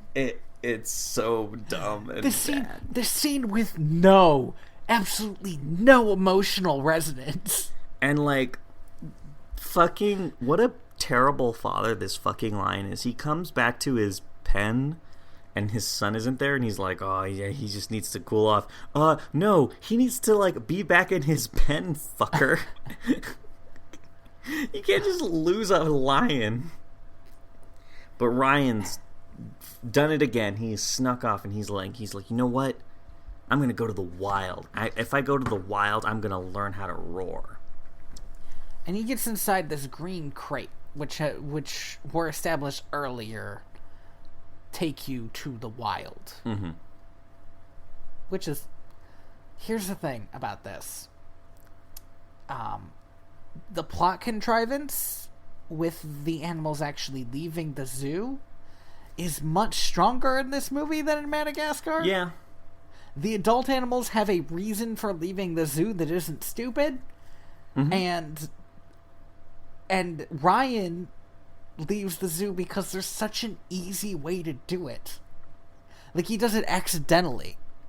Yeah, like, he like, gets into this green crate, like, I'm gonna do it, and then he wakes up in the morning and he's like, I changed my mind, but he's... Yeah, I don't actually want to do this. But it's too late. Like, the decision has been made for him. He is being kidnapped by a giant crate. Yeah. And some real good yelling by Kiefer Sutherland in this scene. If I ever lose my son, because I'm a shitty dad, I'd hope that I can yell his name with this level of pizzazz. I would hope that you wouldn't be that shitty of a dad, Andy. I mean, listen, I would hope so too, but let's keep our expectations real here. That's fair. The animals, they need to know where the crates go, so they ask the pigeons in. This scene feels incredibly racist. But I couldn't tell you why. I don't know what they're being racist against. I'm not even sure, like, who it's racist to, except, like, maybe vaguely Indian people? Yeah, I don't know, but there is definitely some form of racism is happening in this scene, and I felt very uncomfortable that I didn't know what. Maybe it's a good thing that we didn't know, right? Like we're good people. Maybe one of the people who worked on this scene was really, really racist against somebody we've never heard of. Yeah, like he had like a crazy meth addicted neighbor, and he was like, "Fuck that guy! I'm gonna make this pigeon look exactly like that guy."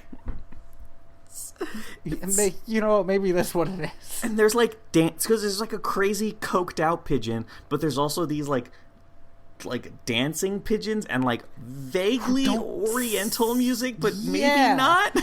And they like don't say anything, but they like communicate by dancing. It's fucking weird. It's crazy. And they're like, "Where do the crates go?" And the pigeons are like, "It goes to the large lady with the spikes on her head," and it's like the Statue of Liberty. I don't know. These lions are clever enough to like play curling.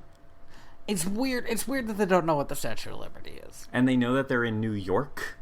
Yeah. And the pigeons go places. Like they should, and definitely Benny should know. Mm-hmm. It doesn't matter. So here's what matters: you can't hide a giraffe in a dumpster. You really can't. That's not fucking possible. Let alone, how did they not notice that there was a giraffe in there with them? It's weird. Like, if you're a lion, you can tell if there's a giraffe in the same dumpster as you. That's so rule number 1. Rule numero uno.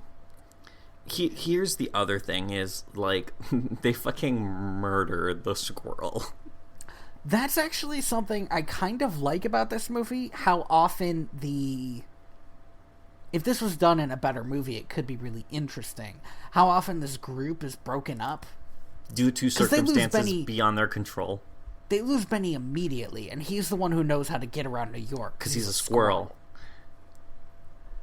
But something else I want to mention, I've seen New York in a lot of movies. I've never been to New York, but it's one of those places you feel like you've been because you've seen it so much. Yeah. And it has never looked this boring. This New York looks so little like New York. Like, it's just floating squares in a black background.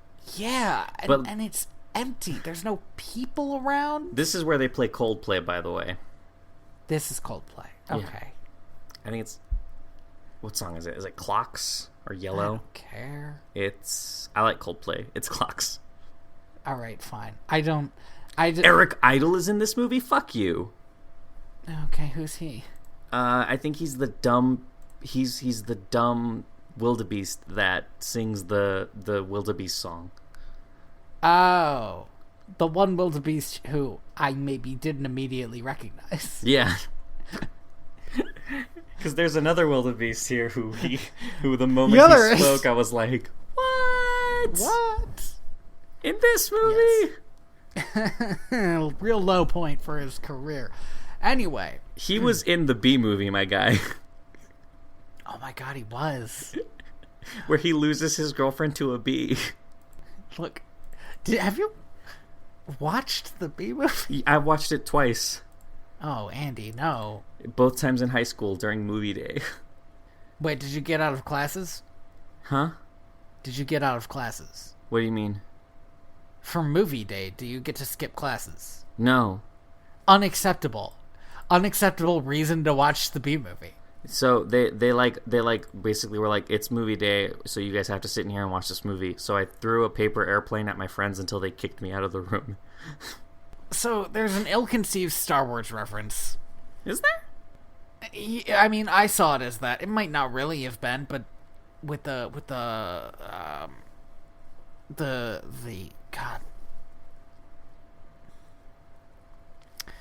garbage truck closing.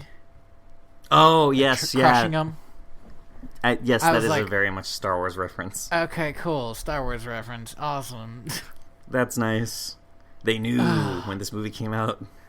There is, and they all get out of the garbage truck and are like running down a street. Yeah, a street. Yeah. Chased by dogs. Here's the thing I need to point out right now, because this is something that comes up again later, which is so fucking weird. there's an advertisement for the Broadway version of The Lion King. Yeah. And it's like a reminder, by the way, The Lion King. You know, a better movie about father-son movie? The father-son movie, though. Lion King. Oh my god, yeah. But that's the reminder that they've already made a father-son lion-based movie, and it was good, and you could be watching that instead of this hot garbage. Oh, man. So they're chased by dogs, which is insanity. These dogs are... I feel like this scene was supposed to be like a bigger scene that made more sense. But they end up... so the way they end up escaping these dogs, because they're trapped they're cornered in an alley, and for some reason Alex refuses to roar because he's not actually from the wild, as we find out later. Which is weird because we also know that he can roar. Yeah, and he's also from somewhere way worse than the wild. That's accurate. And so he, the way he gets them to escape is by sexually harassing the giraffe, and they jump into the sewers, where they meet sewer crocs, which, like, that was the one thing in this movie I wasn't expecting. I had forgotten that on the poster for this movie there's a fucking sewer croc. Yeah. The poster of this movie really makes it seem like it's a movie about a bunch of animals going through New York. It ain't. It ain't, though. Which would have been cool, like, the wild, but it turns out, like, right, like, the real wild is the city, or whatever. I don't know. Yeah, like a jungle-to-jungle thing. Ah, nice, clever. And then they could have used that Welcome to the Jungle song. Yeah. So, yeah, hit us up, Disney, if you want to give this another shot. Hey, could we not, though, actually? The Wild 2. I think we've established that we'd rather make a Cinderella movie. Oh god, I would love to make a Cinderella movie or a Snow White movie.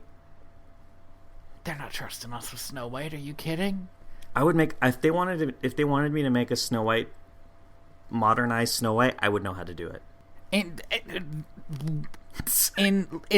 a like weird jump forward, they're by the boats. It's morning and they're by the boats. Like, yeah, because they argue with the alligators, argue amongst themselves in like a hey, we're New Yorker kind of joke that's bad. Yeah. And then they end up at the boats somehow. Yeah, they just go, and at first I thought, like, that's weird to jump forward this quick. And I was like, I'm halfway through this fucking movie and they haven't left New York yet. New York. So yeah, there was a moment I think when they like land in Africa where I'm like, this movie goes on for another 20 fucking minutes and we still don't have a plot. It's a lot like Wolf Quest like that. Yeah. Hey, it's a lot like Wolf Quest like that. Except Wolf Quest was kind of enjoyable to like talk about in a way that this isn't. I think you forget how tired we were after we talked about Wolf Quest. I know, but I feel like Wolf Quest, I was tired in my soul, but this movie, it's like I'm just tired of talking about it. They see that Ryan's thing has been picked up and put onto the boat, and it's casting off. So they end up on a boat by accident, and let me talk about this boat scene because it's just one flat joke after another. It's exhausting how none of these jokes land. It's statistically speaking, one of these jokes should be funny. It is astounding how there are just stretches like there is a 40-minute stretch of this movie where they hit you with joke after joke after joke after joke and none of it makes sense or lands. It's so fucking weird. How can you do that poorly? A lot of the people in this movie are comedians. Or have made a name for themselves being comedic. Right, or like comedic actors. Like they're either comedians or comedic actors. And like even if did they all just decide they were going to follow the script and like obviously the script is bad, but like all the people who wrote the screenplay only write bad movies? I don't know. I just clicked on a random guy and he did the Lizzie McGuire movie and the Santa Claus 3, so I don't know, maybe. Okay. Yeah. Not great pulse. Poor guy. This guy, can you imagine being the guy who grew up? I want to be a screenwriter when I grow up, and then dying like I wrote the wild Lizzie McGuire movie and the Santa Claus 3. I clicked another one, and it's Snow Dogs. Oh, at some point we're gonna have to watch those fucking talking puppy movies. No way. 2 of them were on Snow Dogs. What? That's how they met. Oh, and 2 of them were on the Lizzie McGuire movie. Oh, man. Oh, no. This is real bad. I see what happened. This movie has 4 writers. That's insanity. So they steal a boat. Oh, they had a punch-up writer. Oh, man. Bet he did bad. Oh, man. Oh, Eddie Driscoll. A real punch-down writer. Huh? Anyway. Guess what? Eddie Driscoll isn't, like, accredited as a writer. So that probably tells you how he thought his job did. So. We get a weird, like, Indiana Jones map scene that looks really good.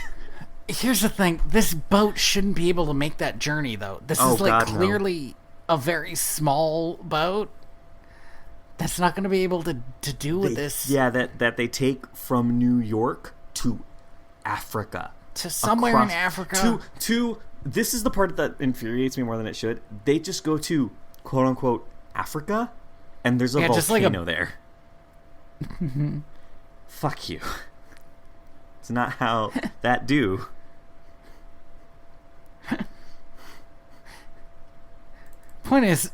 My point was they wouldn't have gas for this fucking journey, but yeah.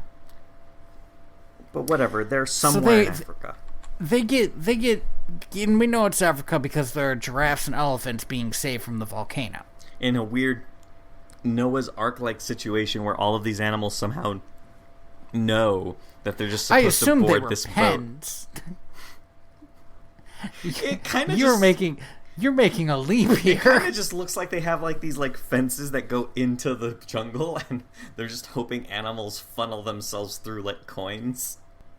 I don't think that's what's happening. But yeah, maybe they were pens. Anyway, but they need to save these animals because this volcano is about to blow. Kind of like this movie. Sees Ryan, and he goes chasing after him into the jungle, and he reveals to his friends that he's not actually from the wilderness. Thanks to an extended poop/fart joke. That lasted for like 5 minutes. And this rat thing keeps on calling him a pussycat, like cats haven't hunted animals into extinction, because they have. They have. Cats are like the main reason we keep killing stuff. That's not true. That was a overreaction. We keep killing stuff because we good at it. So it turns out... But the thing is, everybody else wants Samson to murder this dude super hard. They, like, want to see him eat a live animal. Yeah. To the point that, like, I was uncomfortable. I was very... In fact, the rat thing seemed to be into it. Yeah. He was horny for that one. Vor. This is rough. It's real rough. He's just, like... They, like, abandoned Samson.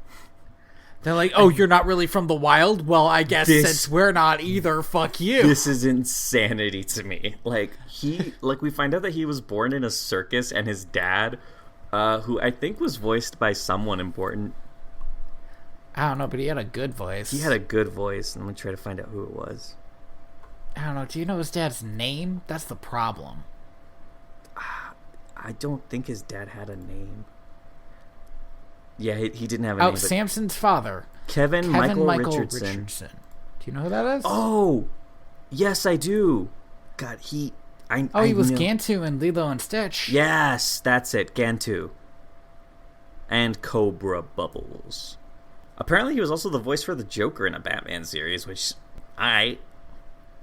So he's a big voice actor. He's not really a big actor. Yeah, he's a big voice actor, which is why I knew who he was. I was like, oh, I know he's been a voice for something. I know him from Gantu, if I knew him from no, definitely from Lilo and Stitch is, I think, his biggest thing. Mm-hmm. So yeah, his dad was like a circus lion, and his dad, like, abandon That him was like the because he roughest, couldn't roar. toughest circus lion. I guess that the circus sold him to the zoo because they couldn't get him to act right. Oh man, which is kind of wild. Like a circus. it's kind of wild. I'm sorry. I heard your brain like guillotine that thought the moment the word came. A circus backstory is rough. Like in any other animal movie, like a lion being from the circus would have been a pretty kick-ass backstory, because that's a tough lifestyle for an animal. It sucks. I mean, you're getting whipped 24/7. You're getting abused. You're not getting enough space to like be an animal. Mm-hmm. And they could have made. It's got to be uncomfortable just being around all those people. Yeah, like, Even and they could have. They could even have, if there wasn't physical abuse, which there always is. yeah, and like, they could have done something where like he doesn't want his son to be like him when he was a kid, but then he realizes it's kind of making him more like his father, which is not what he wants. But they just drop that plot line like a hot tamale before it's even introduced. Yep. The only takeaway from him being a kid with his dad is he's not actually from the wild. Yeah, which is like, and the thing is, it's not a reveal to us. Because we were told that early in the movie. Yeah. He basically says that to Benny real early. Benny's like, why don't you tell him the truth? I'm like, oh, he's not from the wild. And that's... So, let's get to Patrick Warburton. Because Warburton. As soon as these animals split up, the giraffe, koala, and squirrel are attacked by wildebeest and snake. I keep on forgetting he exists. The snake is just kind of spends the whole movie wrapped around the neck of the giraffe doing nothing. Yeah, they're attacked by wildebeest, and one of the wildebeest is Patrick Warburton, who I think we've talked about has kind of the easiest to pick out voice in ever, a movie, like literally in the history of mankind. So they're all kidnapped. Benny's not. Benny gets knocked out. But everybody else is kidnapped. And we see the next part from Eddie Izzard's point of view. I can't remember his character name. The koala? Yeah. We see that these are cultist wildebeest. And at this point, I was up for anything. I mean, this is already a bad movie. Let's get shit done. and this movie again has 20 minutes at this point to do everything. To introduce and then solve a problem. And Eddie Izzard is brought to William Shatner, the wildebeest, who, and as soon as I heard him, I was like, oh man, okay, this is peak bad movie. Like, we had everything else, and now we have Shatner. And Shatner gives this, like, he talks about how this koala is his god because of how a koala teddy bear fell from a plane and crashed in front of him and scared off a bunch of lions. And the way he tells it, like his own reaction to it, is so like visceral. He is like Shatner really chews the scenery in this, but he's insane. He is giving so much more to this role than it calls for. Like, and then at the end of this scene, we see that Eddie Izzard, he like explains to him that he believes him to be a god, and for a brief moment that I knew wasn't going to last, it looked like he was going to go evil, and I was like, yeah! Right? Wouldn't that have been such a good turn? Yeah, that could have really made a fun last 20 minutes. So, and I do want to point out that like the whole plot arc that's being introduced here is that William Shatner believes that Eddie Izzard is going to be their like messiah who's going to guide them into being apex predators. And and they do this thing where every time William Shatner talks, he will like zoom in on his teeth, which are like cracked and sharp. Yeah. Like he's broken them or sharpened them to make them more predatory. Yeah.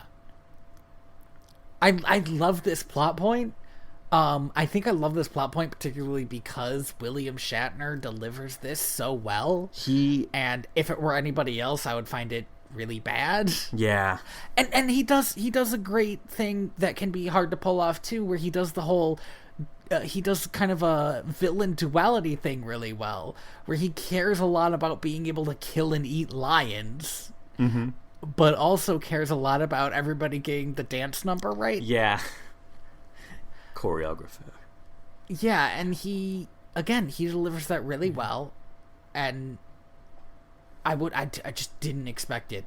It was a level of energy brought into this movie. I've never seen William Shatner have this much energy in most things. Like, that's not what I sort of would go to him for. Right? Like, he's so old. My favorite thing that I've seen him in is Boston Legal. Yeah. Which is like 10 years old now. He's pretty fun in Psych, which is like 6 years old. Oh now. yeah. He has a good Psych episode. But yeah, I didn't expect like this out of like an almost Joker-esque character out of William Shatner. And out of nowhere from this movie. Yeah, this movie has delivered no characters. Literally, this movie has had nothing happen for almost 60 minutes. An hour of just nothing. And then we get this, and I was just like, yeah, all right. Sure, man. So, let's come back to Samson. Samson finds his son. Believes that he is getting in touch with his animal instincts, and I believe that he was on shrooms. I forgot about this. But it turns out later to be chameleons pointing his way, which was a fucking weird reveal. That goes nowhere. Like most things. Not how chameleons like the chameleons are like we're using you. They're like penguin-esque characters from Madagascar, but they're like we're using you to defeat. Why am I talking like William Shatner? to defeat William Shatner because you're a lion and that's what lions do. And it's it's like why the volcano's gonna blow up, solving your wildebeest problem. Yeah, that's the thing about this wildebeest problem, right? It's not a problem. It's not a problem, because if the volcano blew up, they would all be dead. Everybody's leaving. Everybody except the wildebeest are leaving, and the wildebeest are staying because they're part of a cult. Yeah. Just leave them behind. Like... Takes care of itself. There's your fucking Darwin Award. Brought it back. And then... So Samson follows these, like, glowing signs, which, if I saw this, I would probably think I was on shrooms. I'd be like, "Oh man, I must have ate something fucking rank." But let's see where life takes me. It takes him to his son. He finds his son. Yeah, he finds his son. Ryan. I just really like Kiefer Sutherland's yell. Like it's real good. Add him to the list of actors who can yell good. I wasn't keeping that list, but okay. I know you asked for it before, but I didn't start writing. Oh, I'm sorry. Well, no, I'm sorry. I feel like I'm dying. The wildebeest find and start chasing them, and Ryan doesn't understand why Samson's running. But they both get up a tree, and he confesses this whole circus thing. The wildebeest show up and knock the tree off a cliff, capturing Ryan and apparently killing Samson. I think Ryan gets brought back to the others who have been captured by the wildebeest, tells them that his dad is dead in a scene with no emotion. So here's a big problem with this movie, right? Is that, like, these animals aren't anthropomorphic enough to express any emotion. It's like, but I feel like neither of the voice actors. I wonder if they had a bad voice director, because I've come to realize that, like, a good voice actor can be real bad if they're told this is how you should deliver this. Yeah. And I'm wondering if the voice director was absolute bullshit on this. It's also possible because like one of the hardest things I know apparently is like getting conventional actors to voice act can be really difficult. The thing is, though, Ryan, the guy who plays Ryan, is a voice actor and should have been able to put some emotion into the scene. And has nothing. There's nothing. There's nothing there. It's just nothing. And anyway, there's a weird dung beetle scene. Yeah, German dung beetles. German or Swedish dung beetles. Real bad. It's not a good look.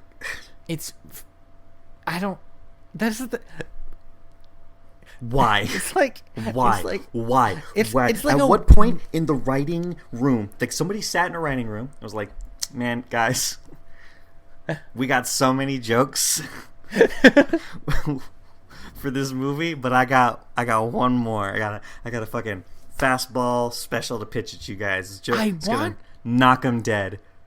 I want to talk to the person who wrote all these like weird racist jokes, because they're not even regular racist jokes, because they're so weird. Like, it's not even like, I think if a person of whatever nationality this is supposed to be saw this, they wouldn't even be offended. They would just be They'd confused. be confused. Like, what is happening? What is this? What is this movie? I feel like I'm getting a fever. Like I'm really hot and like Benny finds sweating. Samson, and I really wish that Samson would be dead. Like, again, I saw the possibility of another good movie where it's like, yeah, this is the Lion King moment. Dead. What are you gonna do?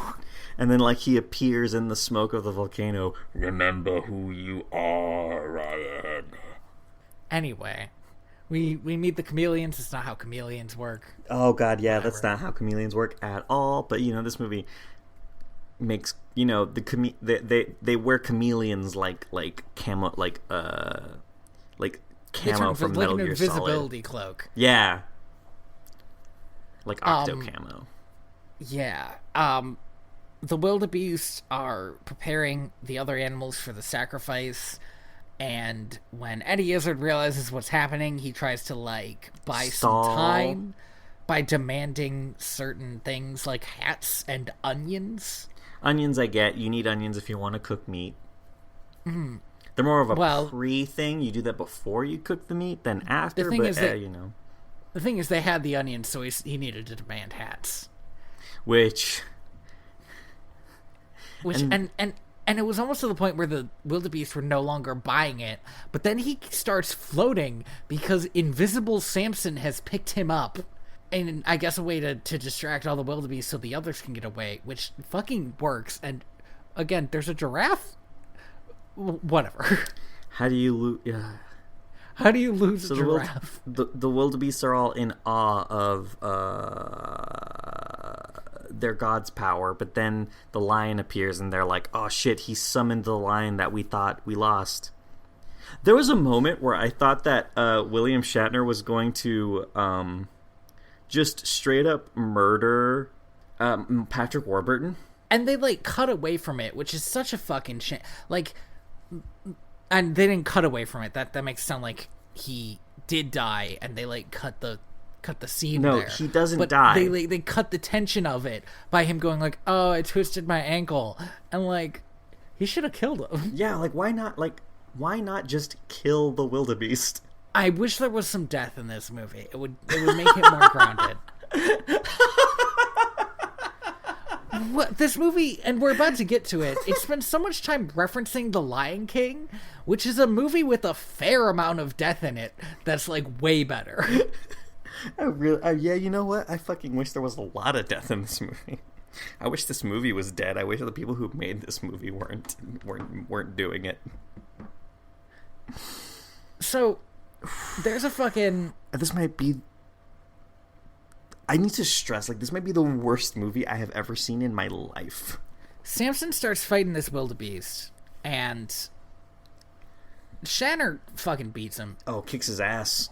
Handily. And there's a fucking Lion King scene, like a Lion King scene, like a Long Live the King scene. Mm-hmm. And I was so mad because not only did they start referencing the Lion King again, but they also, in the same moment, called back to the fucking curling scene where they launch the baby lion at his dad, and then he finally roars. This is it. This was his moment. He's now a man lion. And then Shatner kicks both their asses, and Brian says something like, "I'm sorry that your dad wasn't as great as mine," and then Shatner has like one of the best villain lines I've ever fucking heard, and it's so wasted in this movie. He says, "How touching." But then last words usually are. And it's like, whoa! I wanted Where to did like that come from? I wanted to make that my fucking ringtone. Like I was like eating food, and that line made me like turn to look at the screen to see what was happening. And then in a scene that I hate, the end of this scene sucks. Because the wildebeest suddenly turn on Shatner, even though he won. Reason. He won. Like proved that they could be predators. He was about to kill this lion, and they're like, "No, we just don't want to anymore." Why now? The line is, "We're tired of pretending to be something we're not," which is so fucking dumb. Why now? Why at this point? There's no reason. Like. If one of the other animals had gotten them to like turn on him, that would be something. But it didn't happen. Shatner won and then was turned on. And this is a real like hyenas turning on Scar moment, but except without you know any how of the that bit tension. was earned? You remember when how everybody remembers how that bit was earned? Yeah. This bit wasn't. I was so mad because this is such a lame way to like off this villain who was the best part of this movie. He like gets crushed by a rock. Oh no! Oh no! We forgot the most important thing. The worst part. The worst part. Shatner says, "Fine, I'll do it myself," and Samson roars at him and does. Oh my god! Supernatural Voltron. Magic roar. He like fucking like unleashes his inner fucking like Super Saiyan, and it's so it's the I dumbest. hate it. I forgot that this happened. I like wiped this from my memory. And it blows Shatner back into the koala-shaped rock, which then collapses on him as the volcano erupts, so he's dead like twice. Everybody else gets to the boat, which at this point is definitely out of gas and definitely can't carry like 30 wildebeest. But also, like, where are they gonna go? Are they just gonna walk back into the zoo with 30 wildebeest? I guess just go back to... I guess? We don't see that anybody cares if they left. Will they care that they're back? Yeah, I guess. But the movie ends with them just doing a dance number. In the final kick in the nuts... There's a dance party ending. No, I'm sorry. Right before that, the giraffe decides that this squirrel has been sexually harassing her. Enough. She does want to get with him. He has sexually harassed her enough. He's finally worthy. What hot fucking garbage. This sucks. This movie sucks so much, and I want to die. I'm sorry. I'm so sorry, Tony. Do you know what I was thinking of when I watched this movie? You remember like season 1 or 2 of Scrubs? Oh. There's a scene where the janitor is trying to the whole time get JD to eat this pie. And at the end he's like, "I think I want you to eat this because this time I wasn't messing with you." And he takes a bite of the pie. And so then JD takes a bite, and the next scene is them both on the toilet, and JD's like, "Who would do this to themselves?" And janitor says, "Worth it." That's what I felt like watching this movie. Like, you had to mess with me, purposely taking a bite of this diarrhea pie. But this movie is nothing. Like, this is barely a movie. Like, it's a reference to other movies. It's a reference to Madagascar and The Lion King. That's what it fucking is. This is the thing that blows my mind. Is Madagascar is a movie that has less plot, and yet is more of a movie than this. That's the fucking weirdest like, thing. How are you more incompetent at anything. Like the level of. I want to talk to the people who wrote this movie. I want to talk to the guy who directed this movie. I want to know, how did this happen? Well, see, Andy, when a oh my God, Tony. When a daddy bad movie loves a mommy but bad movie very much. End of joke. Tony. Yeah. Tony. Uh-huh. There's a novelization.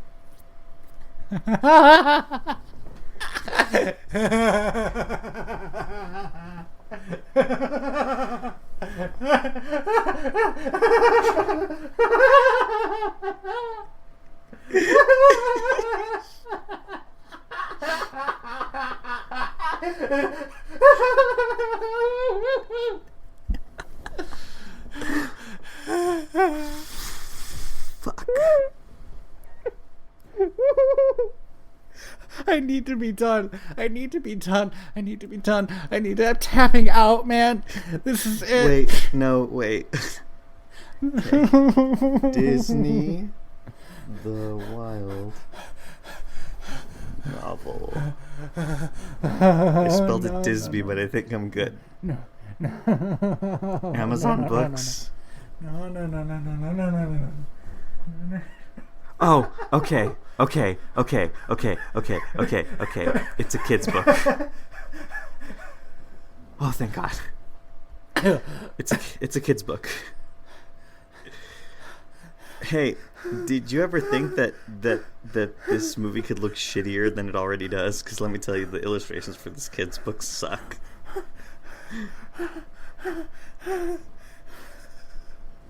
Oh, it's in hardcover. I need you to call an ambulance. I can buy it used for 25 cents. Oh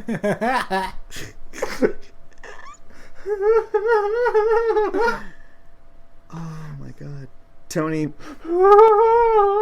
I could buy I could buy this book used for 25 cents. What's your address?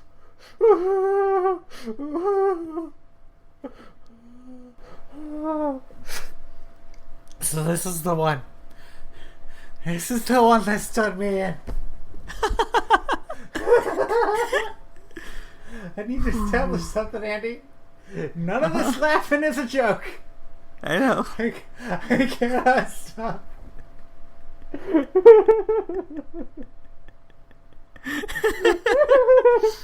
All right. Well. Oof. Yeah. Oh no. So, I have been your host, Andy Reyes. The dying laughter has been my co-host, Tony Robusto. This is my Batman villain origin. You can find me on Twitter at royalty_valens, and you can find Tony on Twitter at theaterpats. You can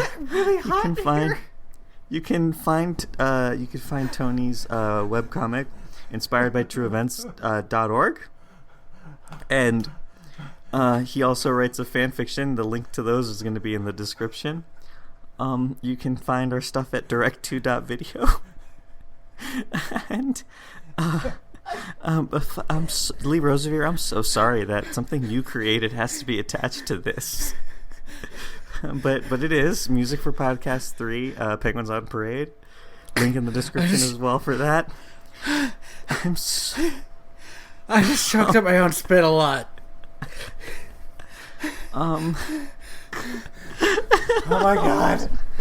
I think I have a fever. Like, when you mentioned the idea of a novelization of that movie, I lost my fucking mind.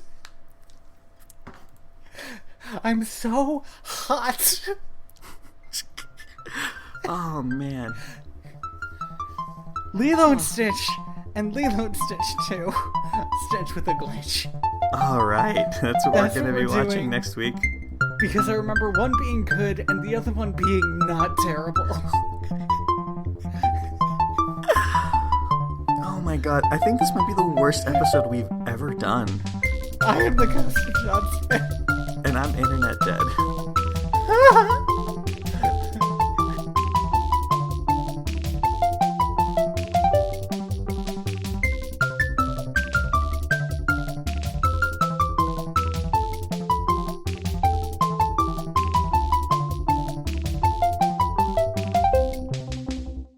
Sync. Mine skipped. Okay. 40. Sync.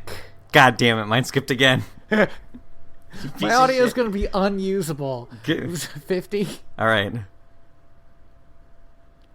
Sync. Great. I'm going to be real with you. Mine skipped again.